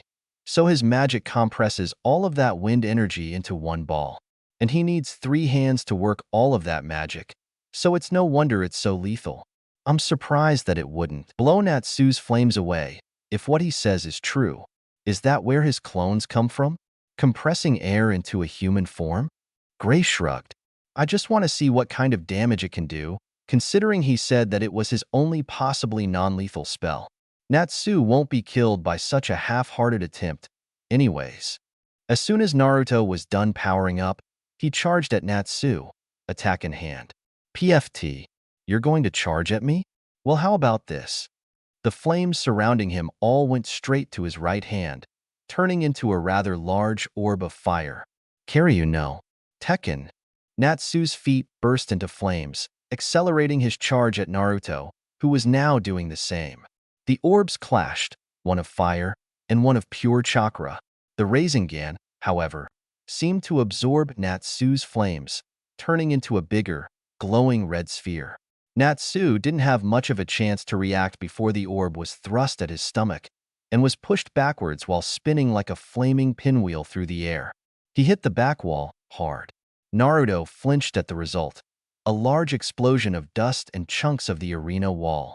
Dang it, that wasn't supposed to happen. Gray was the first to be at Natsu's side. He seemed amused by Natsu's predicament. Yo, you okay in your little crater? The rocks crumbled, and Natsu stepped out, obviously hurt but not lethally so. There were no burns. Natsu's statement about being immune to flames was apparently right on target. His skin was barely even dented, and Naruto knew that most people ought to be bleeding right now. He was breathing heavily, however.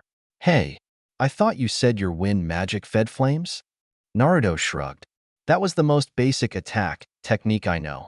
It's the end result of a training exercise that adds shape to magic without actually using a spell. Adding your own spell to it is usually a good way to kill anything you can think of. That you took so little damage? He grinned at the older boy. I think I'll like it here. If you guys take me, anyways. Even Urza shivered at that one. It did that much damage, and he can customize it with spells? Natsu grumbled as he walked over to Makarov. Fine. He passes. Geez. Makarov announced the result to the arena. Winner, Naruto. Naruto couldn't help but grin and give a V for victory to his comrades. All right, I passed. Most of the newcomers seemed quite pleased with this, while others were not. The Raikage snarled. Why do the kids get to go first? Kakashi shrugged. To give a bigger show, I guess. Max took the. And Naruto Namikaze has passed the magic test. The crowd, however, didn't feel like cheering too much, considering that Naruto seemed far from an ordinary mage. Naruto sighed as he walked over to Makarov. Geez, feel real welcome here. The much older man sighed. We'll discuss your actual entry into the guild later. For now, he put his microphone back up to his face. Who wishes to fight next? Gaara stepped forward, his face impassive. I'll go.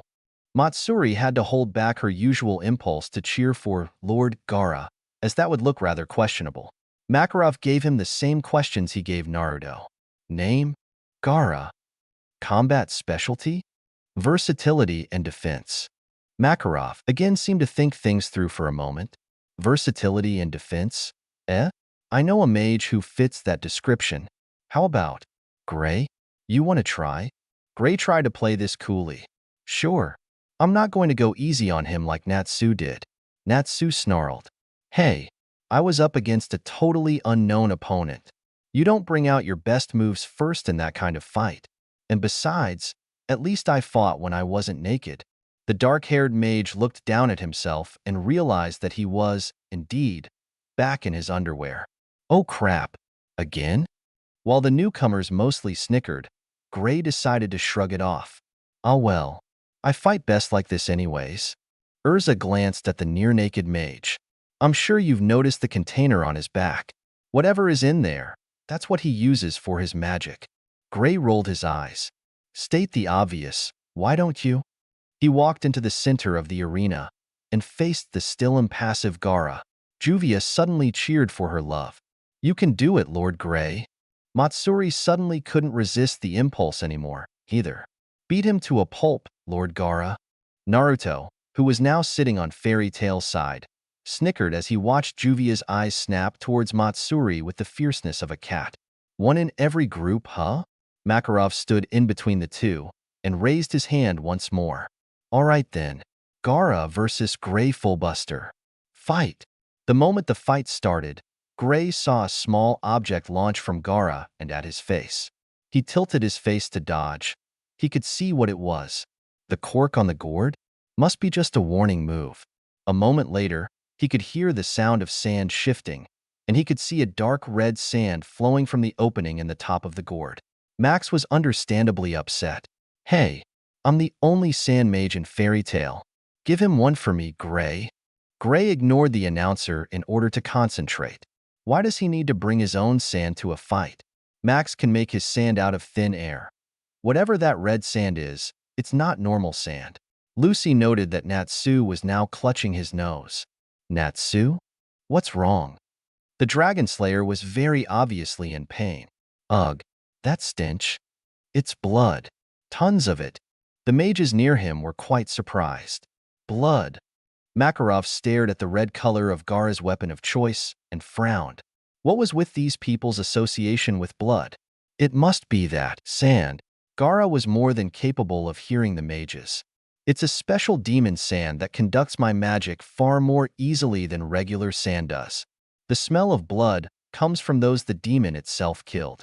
As evil as it sounds, this batch of sand has been under my control for quite some time. Mirajane seemed to accept this explanation easily enough. Well, that actually explains a lot. But if he's a sand mage who was able to kill a sand demon with his magic, how powerful is he now? This remark sent a chill down the spines of those within hearing distance, and poor Makarov really didn't wish to think about such things. Gray didn't feel like finding out either. Well, if you're that strong, then there's no need to hold back. He put his hands together, cold air forming between them. Ice make. Gaara noted that hand seals were apparently needed for at least some magic. Gray then placed his hands on the ground. Geyser. Gaara could feel the chakra extending from Gray to under his feet, and understood the exact nature of this technique. He immediately jumped into the air, his sand forming underneath him to both serve as a platform and as a defense. A moment afterwards, ice sprouted from the ground and began rising upwards in a spire made of ice stalagmites. Gaara tried to rise as high as he could, but the ice eventually caught and froze his sand. He took a small portion of it and grew it into a pillar from the platform and rose himself higher, and the ice stopped growing short of his feet. Gray smirked at his handiwork. And now you're out of your special sand. Gaara stared down his opponent from his rather high perch. If my sand were stopped so easily, I wouldn't use it. The ice began vibrating, and after a moment completely shattered, showing that the sand had formed many spikes. The sand softened, and Gaara landed back on his main platform, which lowered itself back to ground level.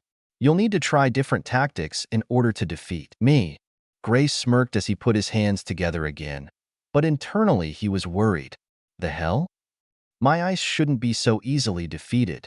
He said his specialty was defense, but he could probably destroy anyone else's with that. All right then. Ice make. Bow. A large bow with an ornate arrow appeared in his hand. Let's see your sand get rid of this.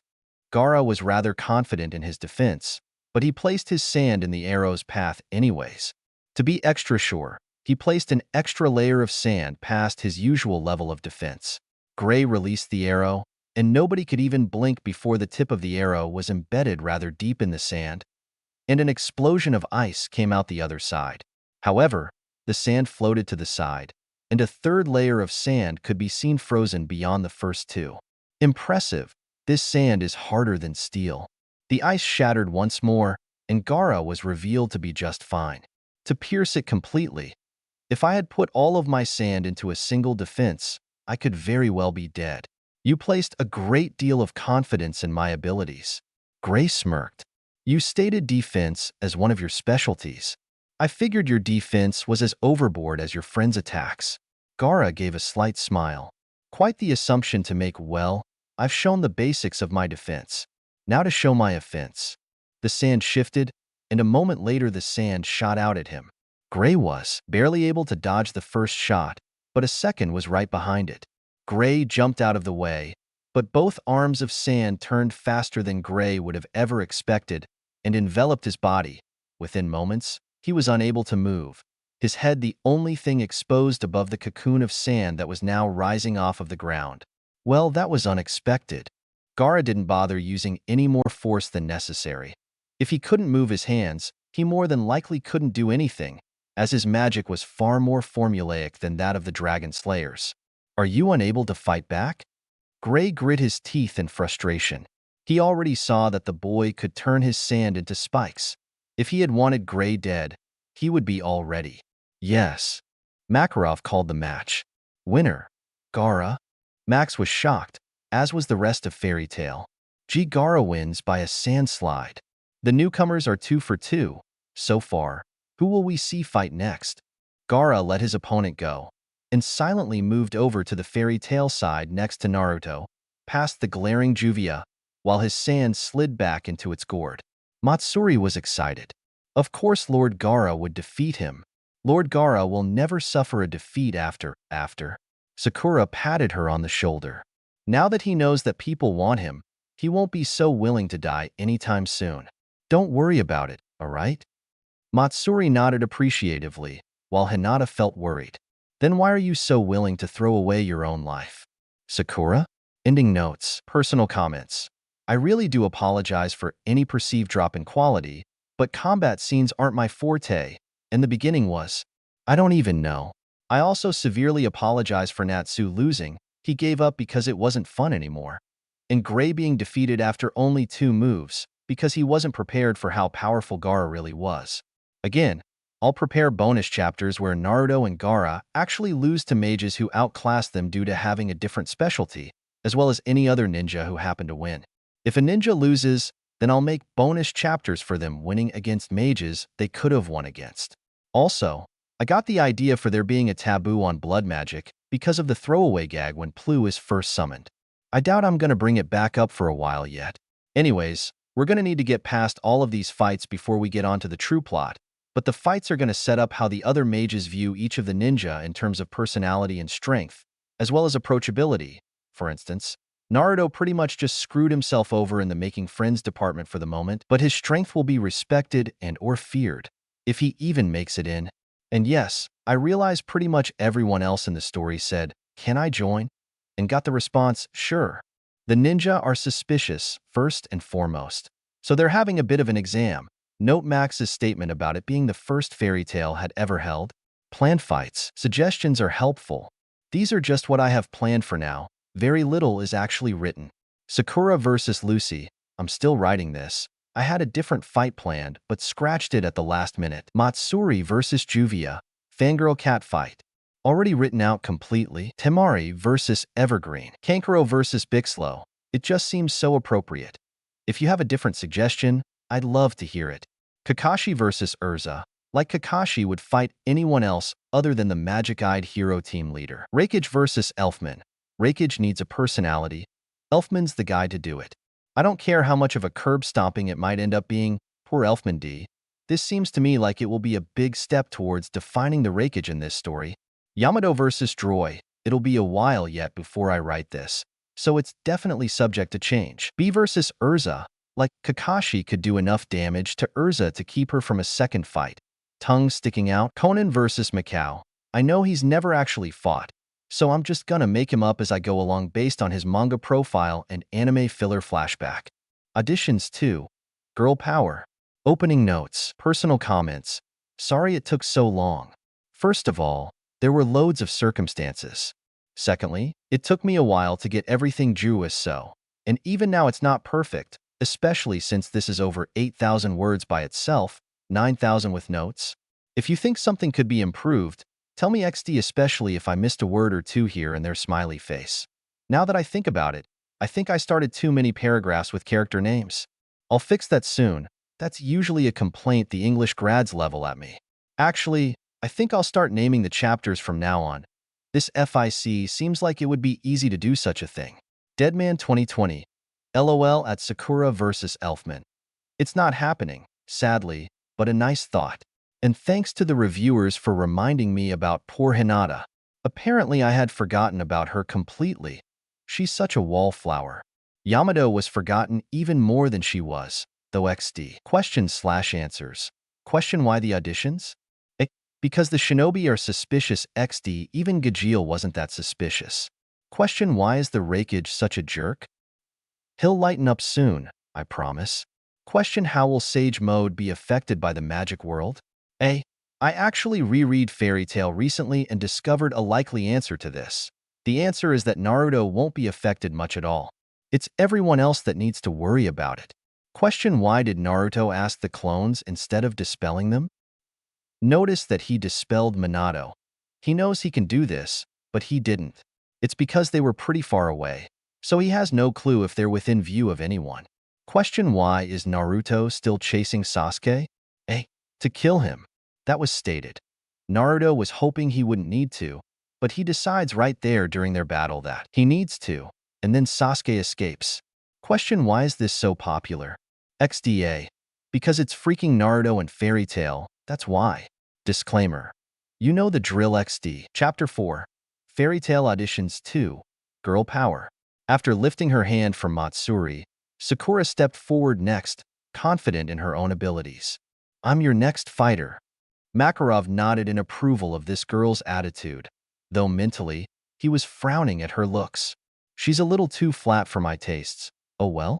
Alright then. Name? Sakura Haruno. Combat specialty? Sakura decided to be a bit more specific than Naruto and Gaara had been, but still vague. My hands and feet. The guild master wondered what the comment meant. Should I send in Mickey? No, her magic isn't actually her body. Natsu is still winded from that hit to the gut. Gajeel would be overkill. Jet or Elfman would probably be best. Lucy, however, had stepped forward while he was speaking. Master, can I fight? The elder mage looked at her, his eyes containing his question. Natsu and Gray got to fight, and I haven't gotten to prove myself to the whole guild yet. This is the perfect opportunity to show everyone that I'm not who they think I am. A voice rose over the crowd. Yeah, let the cosplay queen fight. Lucy recognized the voice as Bixlow, a man who knew not to underestimate Lucy. She guessed he was helping her out in his own way. It was still enough to make her red with rage, though. Makarov, however, laughed it off. He knew that Bixlow had been defeated by Lucy, as well. Lucy was almost the opposite of a body enhancement type mage, so he didn't see too much of a problem with this matchup. Alright then, do what you will.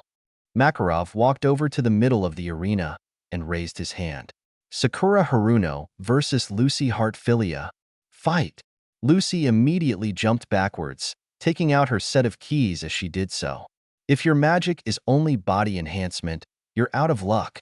She detached one of the golden keys and twirled it through the air. Open, gate of the bull. Taurus. She placed it on the ground, as if unlocking it. Sakura noticed the ground rumbling the instant she did it, and the ground between them bulged. A moment later, a large, man thing erupted from the ground. Sakura was a little on the surprise side. In human terms, he was a giant as well as a muscle man, carrying around a gigantic axe.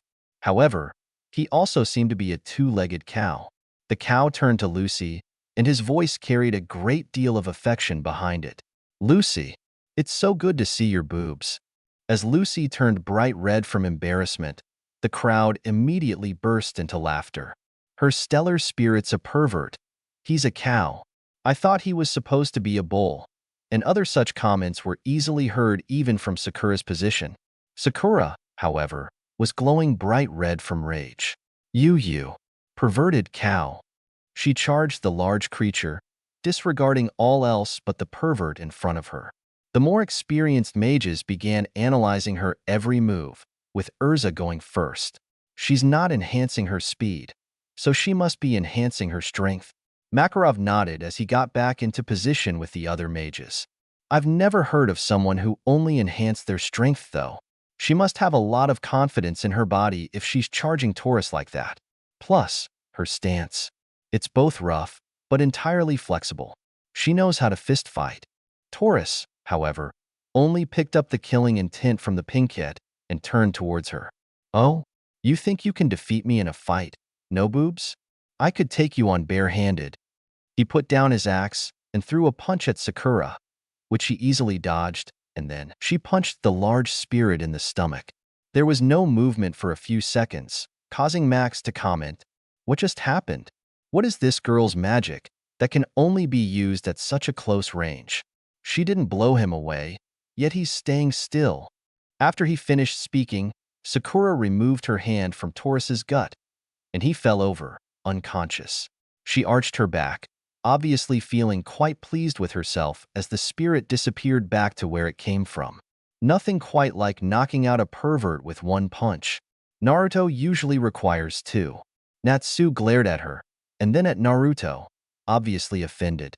I could take 100 punches like that. Naruto placed a hand on the older boy's shoulder, his face completely serious. I'd give you 4, tops. The Dragon Slayer was obviously angered, but Gray, who had come back from shaking all of the sand out of his boxers, smirked. That's still twice as many as he can take, Natsu. While Natsu cheered, the rest of the mages had to roll their eyes. Natsu had apparently missed the whole point of Sakura punching other people. Meanwhile, Lucy was going over in her head who to let fight next. She took out Taurus, so she's incredibly strong. But he's not particularly fast. I could use Cancer, but then he'd cut her hair, and then she'd never forgive me. Sagittarius isn't exactly non-lethal, so I guess I'll pick. She took out another key, and this time was unlocking the space in front of her. Gate of the Maiden, open. Virgo. This time, apparently the thing she summoned was a girl in a maid outfit. She had pink hair and orange eyes, and while the first wasn't unusual, in Sakura's mind, the second most certainly was. You called, Master? Lucy pointed at Sakura, appearing quite determined. We'll use your magic to defeat her. Virgo nodded. I see. You wish to punish her. Do you wish to punish me as well? Lucy again turned bright red as the crowd laughed at her expense. A maid? I want a maid.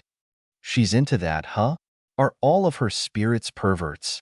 When you hear Virgo, this isn't exactly what you'd expect. Sakura, however, was ready to fight whenever Lucy was. Virgo acknowledged this and immediately disappeared into the ground, leaving a hole where she was standing. Lucy snapped out of it and took out her whip. All right then, from here on out, it's 2-on-1. I hope you're ready. Sakura smirked as she stood combat ready for a few moments. Attacking me from underground? Not the smoothest move you could have made. She raised her fist and brought it down onto the ground beneath her. Nobody dared say a word when they saw the earth in front of Sakura break apart and fly into the air in large chunks. Virgo popped her head out of one of pieces of earth, obviously surprised. There ought to be more earth in front of me. Sakura took advantage of the opening that was now presented and immediately punched Virgo's face in. As she expected, Virgo disappeared into trickles of light as Taurus had. I see. I thought she couldn't be human because you summoned her the same way you summoned that perverted cow. Lucy took note of the comment. She doesn't know about the stellar spirits, but she's with that other summon guy. What kind of summons are you used to if you don't normally see human-like ones? Sakura realized the implications behind the question. Summons in this world were like the last two, creatures that were varyingly human-like. Naruto's blood summon technique had certainly surprised them earlier, so she guessed they were bound to be questioned anyways. Animal summons, like toads and dogs. They're living creatures that you have to connect with before they allow themselves to be summoned. Summoning them takes a lot out of you, and you can only summon one type of animal. Lucy cataloged the information for later research. Levi might know about this kind of thing. All right then, who should I summon next? Sakura dashed at the blonde, obviously not caring about what she could summon. No one. However, before Sakura could punch the older girl, her fist was intercepted by someone else's hand. She was pretty shocked. She didn't even get the chance to enhance the force of it, because this guy had literally come out of nowhere. She looked up at the man holding her fist. He looked perfectly human from this viewpoint. He was a blonde man wearing a suit and sunglasses. Since he was apparently human, this ticked the kunoichi off. Fights ought to be fought by the people involved. After all, this is her fight. Don't interfere. The man obviously didn't care. Lucy, are you all right? Lucy was surprised that the man had appeared so suddenly, as was the crowd if their whisperings were anything to go by. Loke, why'd you come out? This isn't a life or death situation or anything. Loke turned to Lucy, smiling. Well, you were probably going to call on me anyways, but I'd rather not see anyone touch your beautiful face except myself. For a third time, the crowd seemed noticeably excited. So it's true, Loke was a stellar spirit. Is Lucy his girlfriend? Did he just appear without her summoning him? Sakura noted that some other people weren't being quite so quiet about their love of this Loke person, if the fangirl's squealing was any indication. He faced Sakura again, still gripping her fist. Your magic was so strong before, but when you punched me, I only felt the strength of an average person. You must release it in quick bursts, within milliseconds of contact. Is it because you don't have a lot of stamina? Or is that just how the technique works? Sakura brought up her leg to kick Loke in the side, but he jumped over her head, her fist still in tow, and twisted it behind her back. Lucy is my master. I won't let you harm her. She realized by his wording that this man was another summon, an extremely human one, more so than that maid, and obviously quite experienced with combat as well as chakra control. If he wasn't even human, Sakura had to wonder just how old this guy really was, and it clicked in her head what that meant. Why, you old pervert? She raised her leg, intent on slamming it down on Loke's own foot, if it was even there. If he was as experienced as she thought he was, it probably wasn't. Still, it would serve its purpose all the same. Loke released her and immediately jumped into the air, avoiding the sudden upheaval of the ground beneath him. Old? I'll have you know it was just a few months ago I was voted most eligible bachelor in the magical world. Sakura was immediately upon him, fist raised to strike a finishing blow while he couldn't move in midair. His hands suddenly began glowing, and he waved his left hand in front of his body, creating a shield of light that blocked Sakura's punch. When he didn't even budge despite her using her strength, she realized that it would be useless aiming for it. The shield disappeared, apparently trailing after Loke's hand. He brought his right fist forward, aiming for Sakura's chest. She put both of her hands in the way to intercept, but the light surrounding his fist pushed her back before she could catch anything solid. Everyone was impressed when her landing further kicked up a lot of dust, especially Natsu. Yeah, kick her butt, Loke. Show her what fairy tale can really do. Even Naruto was able to spot the flaw in the salamander's thinking. But isn't Loke a spirit, and technically not a member of Fairy Tail? Happy decided to answer before Natsu could say something stupid. Loke disguised himself as a mage, and he was part of Fairy Tail for 3 years before making a contract with Lucy a little while ago and returning to the stellar spirit world. Naruto showed understanding through smiling and nodding, but inside he was a bit confused. He could have gone home at any time, yet he chose to stay in this world for 3 years. I wonder what his reasoning was, because I certainly don't want to be stuck here that long. As Loke fell towards the ground, he suddenly saw a boulder tossed from the dirt cloud and towards him. He opened his fist and slashed at the incoming rock, causing it to split into sections, and he ducked into an opening between the layers. From his angle, he could see Sakura jumping towards him, fist raised for a punch. Give up, brute strength isn't going to win you this fight. Sakura, however, smirked when she touched the outer layer of the boulder with her hand, and immediately flipped up to the top of the upmost slice. Everyone immediately knew what she was going to pull, and if they didn't know that Loke was immortal, they'd be rather scared for his life right now. Sakura raised her fist for what she thought would be the finishing blow. Say goodbye. Loke, however, was smiling. Goodbye. The Pinkette was confused for a moment before she was hit in the back of the head by a rock. What the dash? She turned around and saw Lucy with some rocks in her hand, smiling innocently. The arena was all of a sudden covered in a bright light, and Sakura realized just how deep she had just buried herself. Loke's voice echoed across the arena as he called out the name of his attack. Regulus impact. The rock beneath Sakura's feet crumbled, and large fragments of it showered her from below, causing a great deal of pain with every blow and cut. The force of the explosion itself was enough to send her flying, and she braced for impact as the ground rushed up to her. But the hardness of the ground was not what she felt. Instead, it was someone's arms. She looked up, and for a moment she swore she saw Sasuke holding her. Her vision cleared, and she realized that it was Loke, and her anger instantly flared. Let go of me. What do you think you're doing? Loke shrugged. You weren't trying to kill Lucy, so I thought I'd make sure you didn't die. But if you want me to put you down... The girl immediately felt herself land on the ground and immediately regretted having such a quick temper. She tried pushing herself up, but trying to move her left arm was too painful right now. It was probably broken. Max went back to his usual announcing. The intensity of the fight had apparently been enough to get him to shut up, to the relief of many an audience member. And Lucy defeats Sakura in a surprising upset. All of her strength was useless in the face of the speed and ferocity of Leo the Lion, as well as the cleverness of stellar spirit mage Lucy. Loke grabbed the microphone from him. You forgot about the power of our love.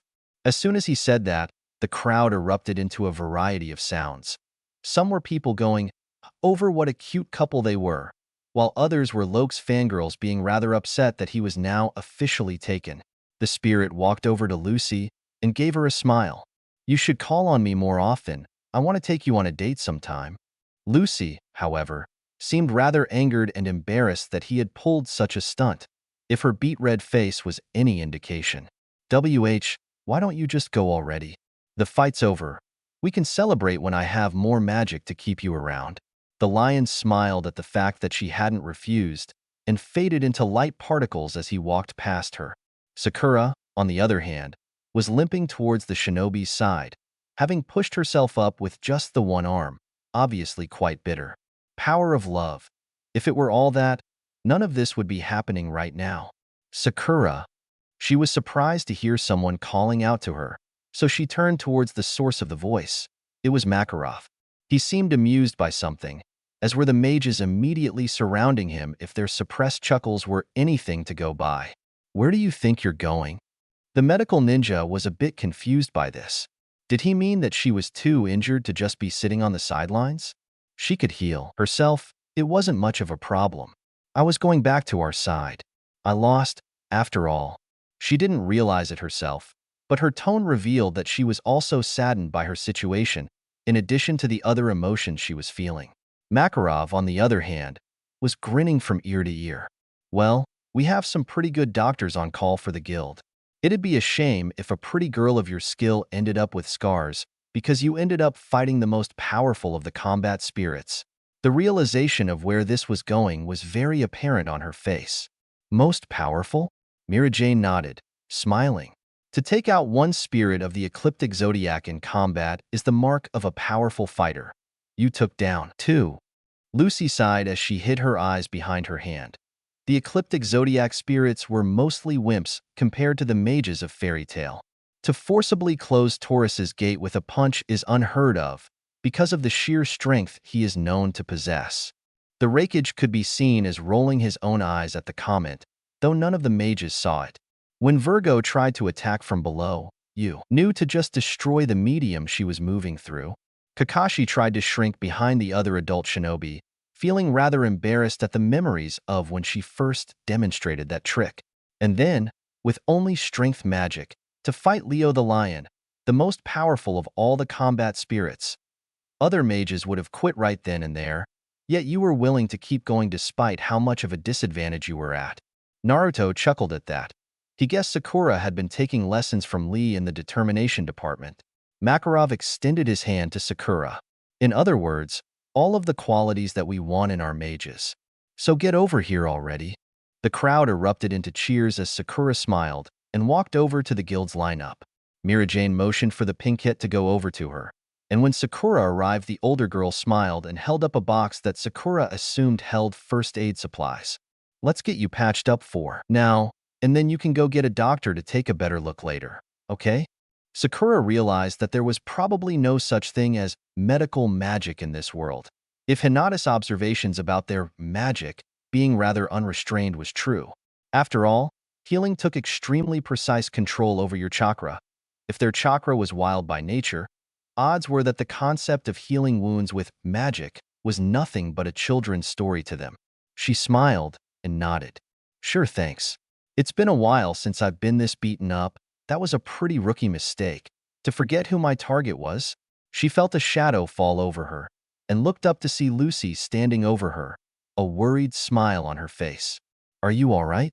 This is only my second time summoning Loke for combat, and I didn't know how far he'd take it. I was only able to get in that one attack in the end, if you can even call it that. Sakura tried to brush off any worries she was causing the older girl, though she was glad that she had overpowered her to the point of desperation. It'll heal eventually. There's always someone stronger. So, are all of your summons like that? Each with a completely different function? The blonde could see herself getting along with Sakura just fine. Yep. I have Taurus, for brute strength, Aquarius, for fighting by water sources, Cancer, for speed, Sagittarius, for range, Virgo, for digging, and Loke, for fighting on land. I also have some silver key spirits, for stuff like travel, knowledge, music, and I even have one as a pet. Before Sakura could comment, it was Mirajane that spoke next. Lucy, how long have you had 6 of the ecliptic zodiac spirits? Lucy seemed surprised by the question. Since after the battle with Phantom Lord, I think. Why do you ask? The eldest girl smiled and shook her head. It's nothing. I just felt like asking. Mirajane didn't want the blonde to worry, but she knew that eventually the realization would hit the stellar spirit mage about just how powerful she really was. After all, there were only 12 keys in the world that could summon ecliptic zodiac spirits, and this one young girl possessed half of them. The crowd was hungry for another battle, since there seemed to a bit of a delay. Max decided to try to calm them down by trying to get the next match started. Which of the newcomers will step forward next and try to one-up that clash of titans? Matsuri felt determined to be able to show that she was just as capable as her fellow Chunin Kunoichi. I will. Makarov was amused by her exuberance, if his grin was any indication. This one has spirit. All right then. Name? Matsuri. Combat specialty? Capturing. Makarov could feel the sound of coins clinking in the back of his head. We don't have any capture specialists at the moment. Fairy Tail is known for its destructive potential. If she's any good at all, I'll take her. Even if all the others are like that first kid. He had to think for a moment of who he was going to send after this girl. Who do we have that would be hard to capture? I know. I'll send Jet. His super speed would be a good counter to anything she might try. However, just as he was about to announce his decision, he was interrupted by Juvia, who was walking towards the center of the arena already. Juvia, what are you doing? Juvia gave her master a glare possessing a previously unknown venom to it. It matched Mirajane's in quality, and that was saying something. Let Juvia handle this one, master. Makarov had to at least give a semblance of a protest. I know that you're hard to catch and all, but don't you think sending in one of Juvia's glare intensified? Now it matched Demon Mirajane's in quality. Makarov wisely shut up. Max's voice boomed over the stadium. And the S-rank mage Juvia has decided to take on the new girl by herself. What could be the story behind this one? If the new girl isn't careful, she could find herself in intensive care. Temari realized that bringing Matsuri along was a bad idea. If those other guys weren't even of their highest ranks, Kankuro only had one word to utter. Crap. Juvia could see the reactions of the newcomers left in the back. Oh ho!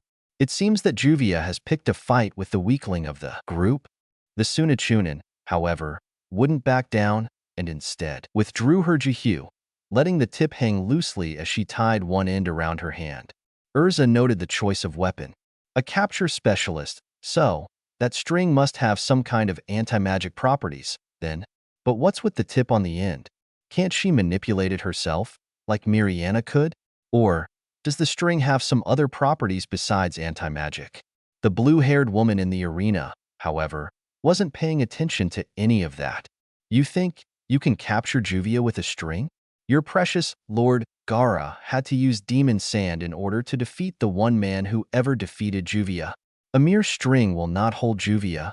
Makara felt very nervous about letting Juvia fight this girl.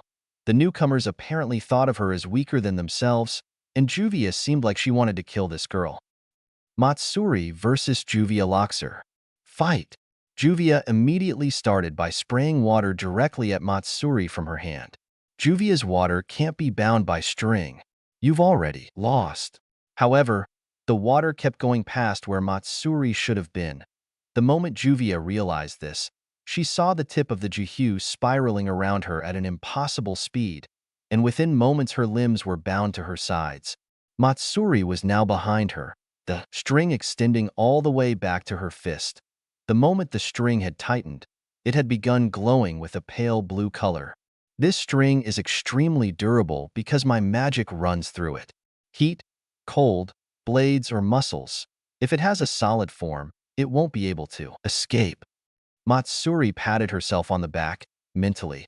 If she could take out one of their strongest in one move, she'd probably be well on her way to being recognized as elite herself, and then she could get closer to Gaara-sama. Juvia, however, turned to face Matsuri, obviously amused. Solid form? Juvia thinks that you are naive. There are things that don't have a solid form. Juvia's body converted entirely into water in an instant, and the string fell to the ground, useless. If Juvia sheds her body, then you won't be able to do a thing. Gaara's eyes widened. He recognized it as Suigetsu's signature jutsu, even more than his swordsmanship. Dash. That's Juvia's magic, complete and total mastery over the element of water. Gaara turned to face the speaker, Grey Fullbuster, the man he had defeated. Gaara only said one word. Complete? The Ice Mage nodded. Yeah, she's what you call a born mage. They're born with magic already instilled in their bodies for one reason or another.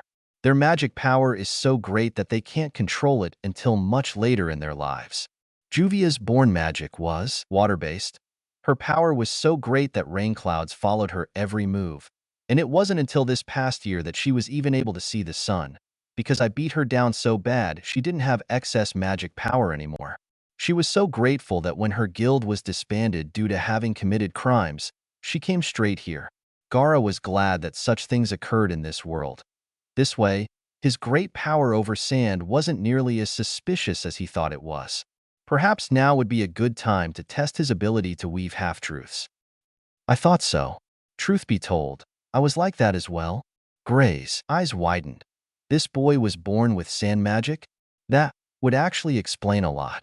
Juvia was firing blast after blast of water at Matsuri, who was doing everything she could to not get blasted, unable to even fight back.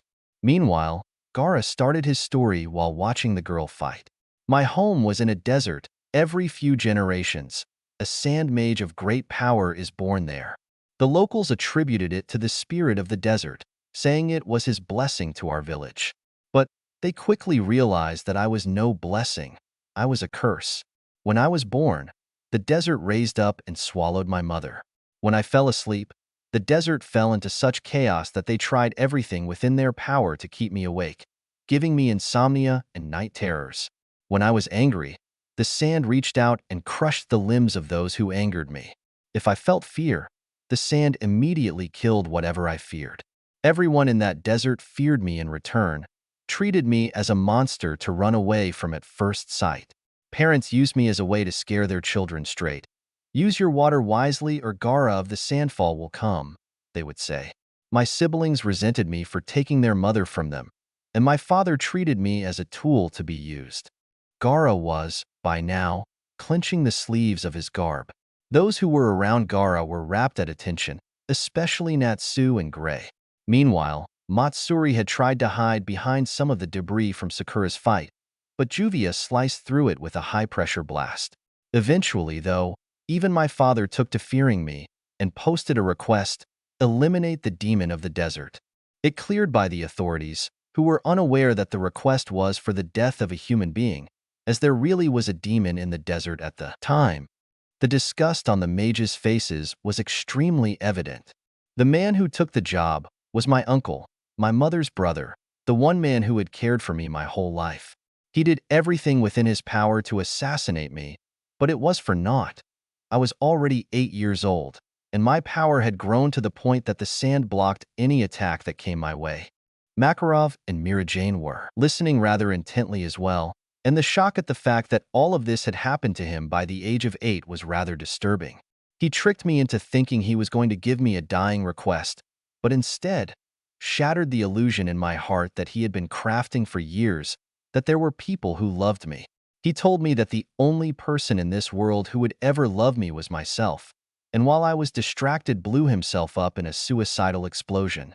At this point, Matsuri had just been hit by a blast of water and knocked over. Gaara didn't stop his story, despite how sick some of the mages were looking. I was distraught. I took to trying to cut myself, to stop the pain in my heart, but the sand blocked every attempt. I couldn't fall asleep, because my power had grown to the point that it ate away at my mind if left unchecked. For 4 long years, I was lost in the darkness, but then, at the age of 12, someone stood up to me. He had no family, no history. No one had loved him, no one had raised him, and he was feared for a power he didn't even have. But where some of the most renowned mages in the country had failed, he was able to defeat me. The lesser mages let out gasps at this, and by now no one on their side was paying attention to the fact that Juvia had apparently absorbed Matsuri into her own body, except the ever-impassive Gaara. Naruto thought it was a good story, the way he was telling it. Sakura was hearing about all of this for the first time, and so was just at attention as the rest of the mages. He had held no grudge. He certainly wasn't being paid to do it. He had no other reason for fighting me than because I had picked a fight with his friends. But, using the only spells available to him, spells that to normal mages were useless, spells that, to him, a boy whose sheer magical capacity was feared to the point that no one taught him spells properly, were able to be used as weapons of mass destruction. And so, with those basic spells, he overcame my most powerful defenses, my most powerful offenses, and was able to punch me in the face. My reality shattered. The sand stopped moving of its own will. I could sleep. I now understood what physical pain was. I understood the power of such things as friendship and the love of others. The world was a much brighter place to me, and I owe it all to that one punch. And from then on, I fought to protect others, because that's what he did. Natsu was apparently the one who had been most entranced by the story. And, did your people stop fearing you?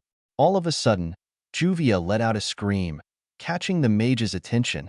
She was being electrically shocked, apparently from inside herself. She turned into water again, and Matsuri fell out of her body, coughing up water she had apparently swallowed. Haha, I didn't want to use that. Water conducts electricity, so I didn't know how much of an effect it would have on you. Juvia had apparently withstood the initial shock and was quite enraged. Why you dash? Matsuri tossed the tip of her weapon at Juvia again, but Juvia just let it pass into her body, letting the tip come to rest inside her chest. Did you forget? Juvia can't be bound by dash. Horrified realization dawned on her when she noticed that Matsuri wasn't trying to tie her up. Matsuri gave a tired smirk as her words on her magic echoed through Juvia's mind. This string is extremely durable because my magic runs through it. A current of electricity ran down the string, apparently a bit stronger than the last jolt if the pitch of Juvia's scream was any indication. Juvia fell over, unconscious, while Matsuri fell to one knee. Haha. Her face slowly changed as the realization of what she had just did dawned on her. I did it. I won. She turned to Gaara and cupped her hands around her now grinning mouth. Lord Gaara, I won. Gaara clapped and only made one comment on the question. Matsuri grew up in that same town I did, and those two older teenagers over there are my siblings. The mages looked and saw Temari and Kankuro grinning at Matsuri's accomplishment. Makarov was almost too shocked to declare the winner. Did that just happen? The crowd was silent, awaiting the announcement. He shook his head in order to control himself. Winner, Matsuri. The entire stadium instantly burst into applause at the momentous event they had seen before them. This new girl, the complete underdog in this situation, was able to turn the match around at the last minute. Max was going crazy over his microphone. The S-rank Juvia of the Rain has tasted defeat at the hands of a girl and her string. This is one for the history books, folks. Matsuri tried to get up to walk and bask in her newfound glory, but the moment she did so, she fell over backwards, unable to move. I guess compared to Lord Gaara, I'm still a baby, huh? Suddenly, she felt herself being lifted into the air by what felt like the ground beneath her. The other mages were impressed by the display of such long-range sand manipulation, while Matsuri could only blush. She was carried over to where Gaara was standing and deposited. She looked at the most powerful ninja she had ever known, looking down at her with a smile, and she promptly fainted, with a smile on her lips and tears going down her eyes. Gaara chuckled. She overdid it. All of that high-speed movement had to have taken a lot out of her, and that electricity spell.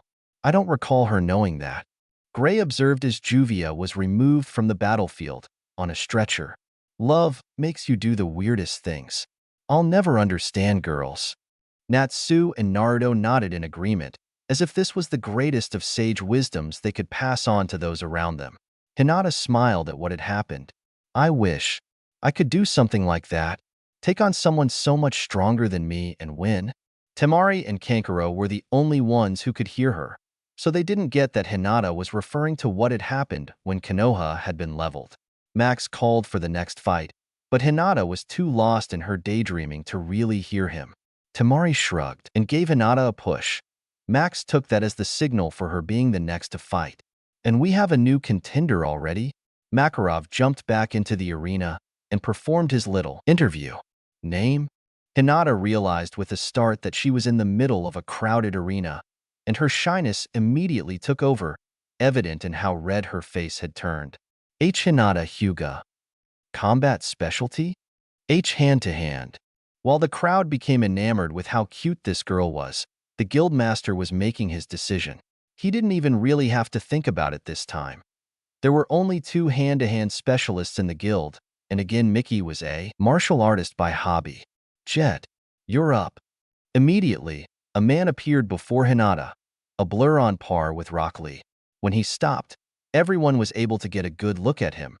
He wore a stovepipe hat with multiple rings of fur, as well as a long, fur-lined coat. His hair was untamed, yet still seemed slightly organized since his hat was pushing it all down. He opened his mouth to speak, and Hinata noticed that he had one fong. In her mind, this match was just another practice match with Kiba. All right, if you say so. He looked Hinata in the eyes and realized that they weren't quite normal. White eyes. Is she blind? No, she's analyzing my appearance. She's probably got pretty good eyesight. Hinata took a combat-ready stance, looking determined. Makarov immediately took note of this contrast to the other mages thus far. Sakura was a close combat fighter, but she was far more free-form. So this girl knows exactly what she's doing. If she has good reflexes, Jet might actually be in trouble here. And if her eyes are any indication, her eyesight's not the best, so she won't rely on something as simple as her sight to keep track of Jet. He raised his hand, showing that the match was to begin. Hinata Hyuga versus Jet. Fight! Immediately, Hinata activated her Byakugan. She could fight without it, but fighting with it was far easier. Jet averted her gaze the moment they changed. I'm magic. I'll just not look in your eyes then. He immediately disappeared, and the ninja noted that he had run around Hinata to attack from behind. There wasn't one of them who didn't know that this was not a valid tactic to use on a Hyuga, though Kakashi noted that apparently magical eyes were perfectly normal in this world as well. Jet ran straight towards Hinata and executed a jumping kick, only for Hinata to sidestep it and force her palm into Jet's stomach. At the speed he was going, it was quite painful, and then Hinata added her magic to the attack, launching Jet from her palm. He rolled in the dirt, trying to recover his bearings. What just happened? Hinata seemed far calmer now that she was fighting. This is a magic passed down only within my family. White eyes, these eyes, when I activate them, allow me to see in a full sphere around myself. I can see any attack being made against me within a certain radius. Jet stood up and rubbed his legs. If they got too damaged, he couldn't fight, regardless of how much power he had left. Luckily, he knew how to avoid getting them damaged if his body got hit. And your attacks? Hinata had tried thinking of a way to make it sound less dangerous, but she knew even her toned-down version sounded dangerous. They are bursts of magical energy, similar to Sakura's magic, but used differently. Usually, this magic is meant to inject my magic into your body and disable you without killing you. I have my own style, but it isn't any less dangerous. Naruto shivered. He had moved down the line towards Sakura to make sure she was all right. Geez, I've never seen her acting like that. So cold, even when she's being nice. The medic chuckled as she watched the fight while her arm was being splinted. She's pretty different when she's fighting. Inner Sakura, who Sakura hadn't heard from in quite a while, made herself known. Different from when she's around you. You idiot. She trained with Niji's team. She can stay calm under any situation that doesn't involve you. Jet frowned, and then decided to attack again. If I can't attack from behind, I'll just assault from the front. He charged Hinata again, this time from the front as he stated. Wing strike.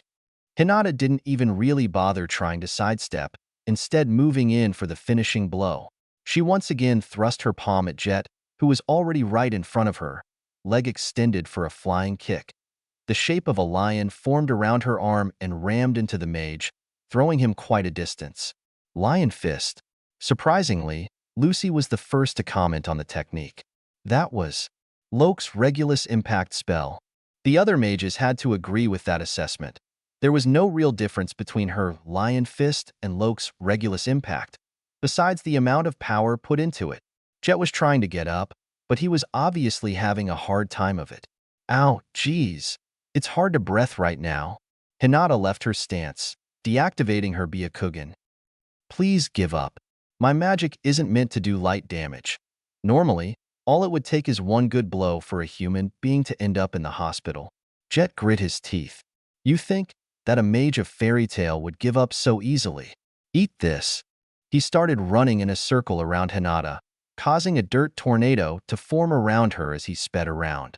Hinata, however, merely resumed her stance, reactivating her eyes. Max decided to explain the technique to the audience. Using his speed, Jet is creating a whirlwind with Hinata in the center. Not only can she not see outside of the funnel due to all of the debris, but he could attack from any side and she wouldn't see it until it was too late. Hinata, however, was unfazed, which was starting to annoy Jet. You heard him. You won't be able to see me until it's too late. After a few more seconds, he dashed into the tornado from behind the girl, about to perform a kick to her back. However, his foot was stopped by something before it reached her clothes. All of a sudden, she began spinning, and with that a dome of blue energy enveloped her, spinning and expanding rapidly. What the crowd saw, however, was a blue glow from the center of the whirlwind, which suddenly expanded into a large dome that dispelled the tornado with its sheer size, throwing Jet from the immediate area. It quickly became apparent that he was now unconscious, as he was not getting back up. The dome disappeared, and Hinata stood in the center of a shallow crater the size of the energy dome she had created. Even Makarov was impressed by the display. A dome of energy. I wonder how she made it. Max asked the question that was on everyone's minds. What kind of spell was that? It completely blew away everything around her. Hinata was still slightly tense, despite Jet not moving. Heavenly Spin. It's a spell that creates a layer of energy around the caster. By itself, it can stop an attack, but by spinning, the layer expands and deflects everything. The faster you spin, the greater the dome's radius becomes. Combined with the white eyes, it has been called the ultimate defense. She mentally patted herself on the back. She was able to convert ninja terms into mage terms, though she had spent the last several fights trying to come up with the explanations. Makarov decided that Jet wasn't going to be getting up from a blow that powerful. Winner. Hinata Hyuga. As the crowd cheered, Hinata suddenly reverted to her regular shyness. Aya, I won. She turned to the lineup of mages and saw Naruto giving her a thumbs up. Her face turned beet red, and a moment later she was flat on her back, unconscious. The crowd was silent for a moment before Max regained coherence. Is she okay? Sakura sighed in frustration. She got through the whole battle without flinching, but the moment she let her concentration go, her shyness knocked her out. Mira Jane couldn't help but laugh at that. I think she'll be getting plenty of team invitations, regardless of her fighting abilities. As the medics carried both Jet and Hinata away from the now more devastated arena, Max put out the call for a new fighter. We still have 2 teenagers left before the adult newcomers try their hands.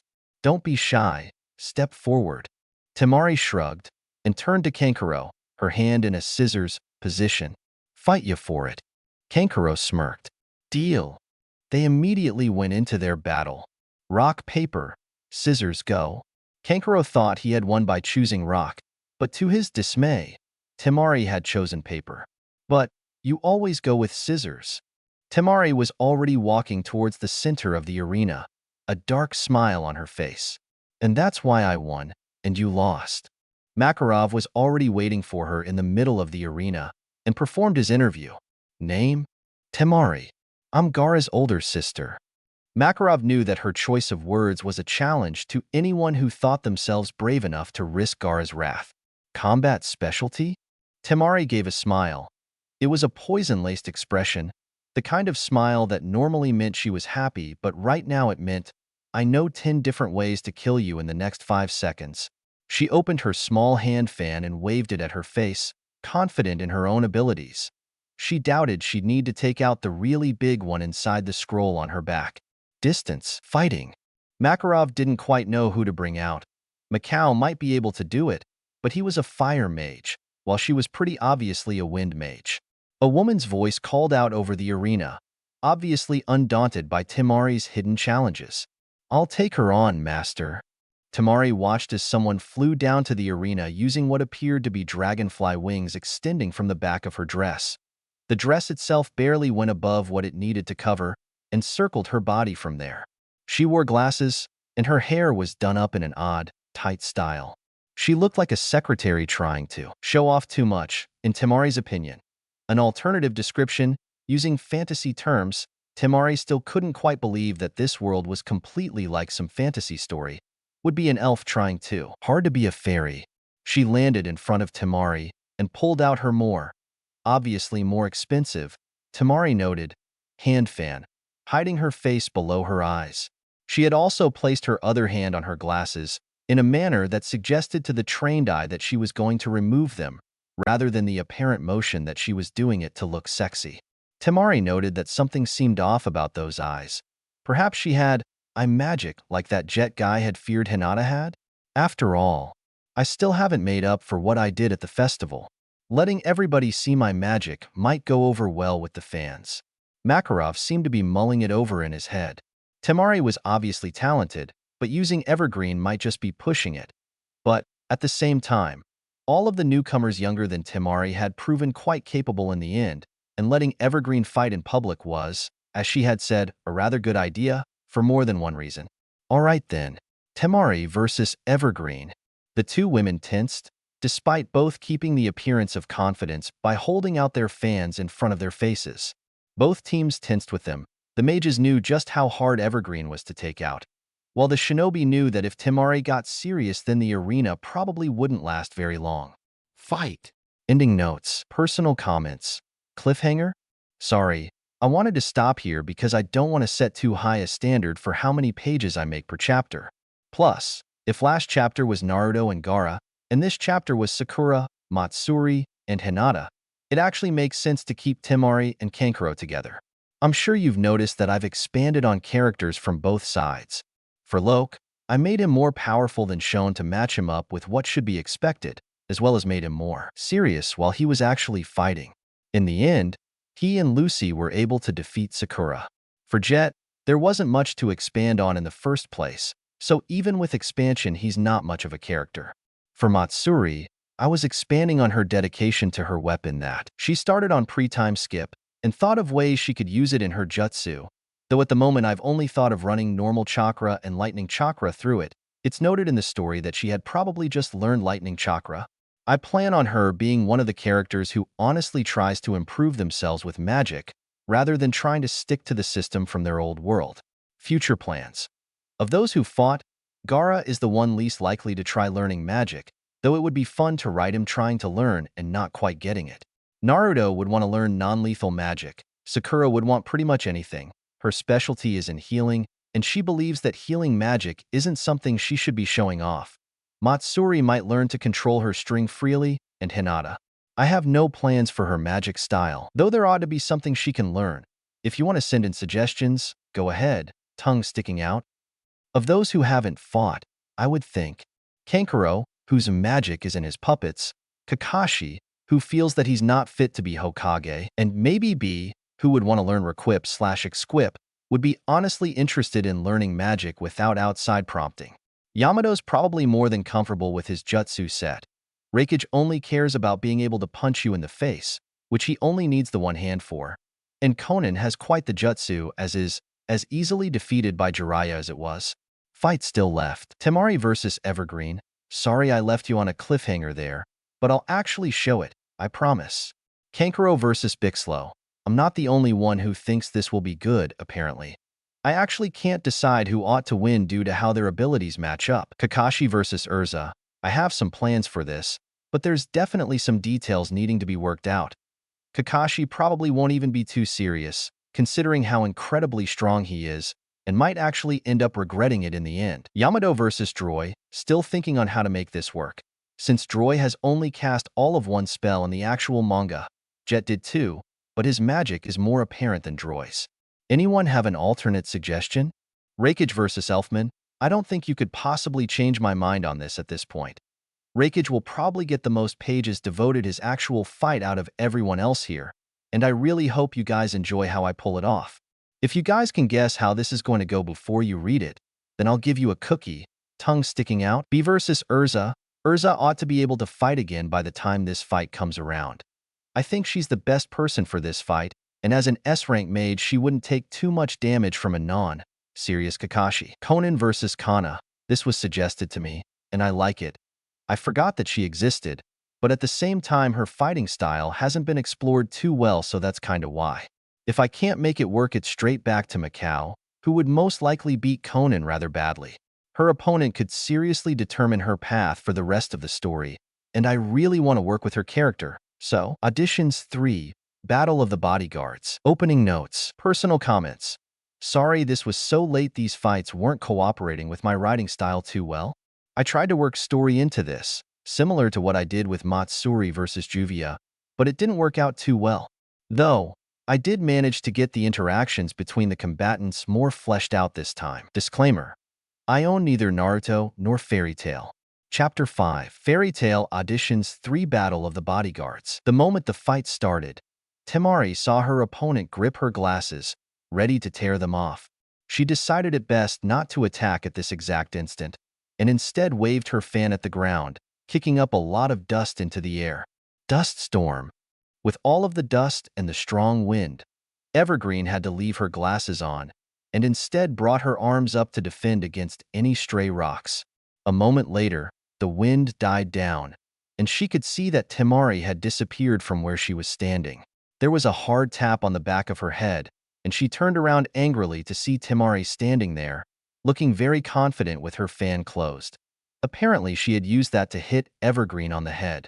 Tag, you're it. The crowd was very pleased with the display, considering their laughter. Evergreen waved her own fan at her opponent, obviously not too pleased herself. Fairy Machine Gun. Leprechaun. By the time her spell activated, Temari had already disappeared, and the torrent of needles that resulted went straight towards the wall of the arena, though they disappeared before they hit the wall, seeming to have hit an invisible wall. Evergreen didn't pay it any mind. It was only natural that they defended the audience from possible attacks, and Fried's barriers were stronger than anyone else's that she had come across. Evergreen looked around her to find her opponent, but didn't see her. A moment later, a blast of wind came from above, knocking her down. Temari landed on the other side of Evergreen, apparently having jumped over Evergreen's attack. Oh, fairy machine gun? How cute. Unlike yourself, you old hag. Evergreen was obviously not pleased with this attack on her pride. She would have preferred using her eyes to end the fight, but this Temari girl was too smart for that if her opening move was any indication. Old hag? I'll have you know I'm 20, you ugly witch. She activated her wings and immediately started flying around Temari at a high speed. Temari was about to wave her fan again, but Evergreen was flying away before she could try. Eat this, fairy bomb, gremlin. Temari had already seen the dust that was coming from the older girl's wings, and had been in the middle of a bigger jutsu when Evergreen had flown away in order to send it away. That Evergreen would fly away only a few moments after starting her attack meant that it was dangerous, even to the user. She used a strong swing, making sure to spin her body so her fan covered a full circle. Whirlwind. A strong wind blew in every direction from her, and the dust went with it. A moment later, the dust exploded, creating a ring of fire around Temari. The crowd thought it was a rather beautiful display, and many of the men seemed to be falling in love with Temari. Max himself was getting rather excited. Temari seems to have a counter for every move Evergreen can make. Will Evergreen go down without getting a single hit in? Or does she have any more tricks up her sleeves to take down the graceful technique of Temari's fan? Temari couldn't see outside of the ring of fire, but she could guess where Evergreen would attack from next. Sure enough, Evergreen flew over the ring of fire, fan at the ready. Fairy machine gun, leprechaun. Temari waved her fan again, though her technique seemed different this time. Wind scythe. A more visible whirlwind emanated from Temari's fan and rushed towards the needles coming from Evergreen's. Evergreen appeared confident for a moment until the needles were sliced to shreds inside of the whirlwind, causing her to realize that Temari had more than just gusts at her disposal. She moved out of the way of the attack, but Temari had jumped into the air to get closer, though Evergreen was still quite a ways up in the air, and called out the same technique. Evergreen placed her arms in front of her face, expecting to also get sliced to shreds. However, the only thing she felt, after a moment, was the sensation that she was falling. Max's voice boomed over the stadium as she fell.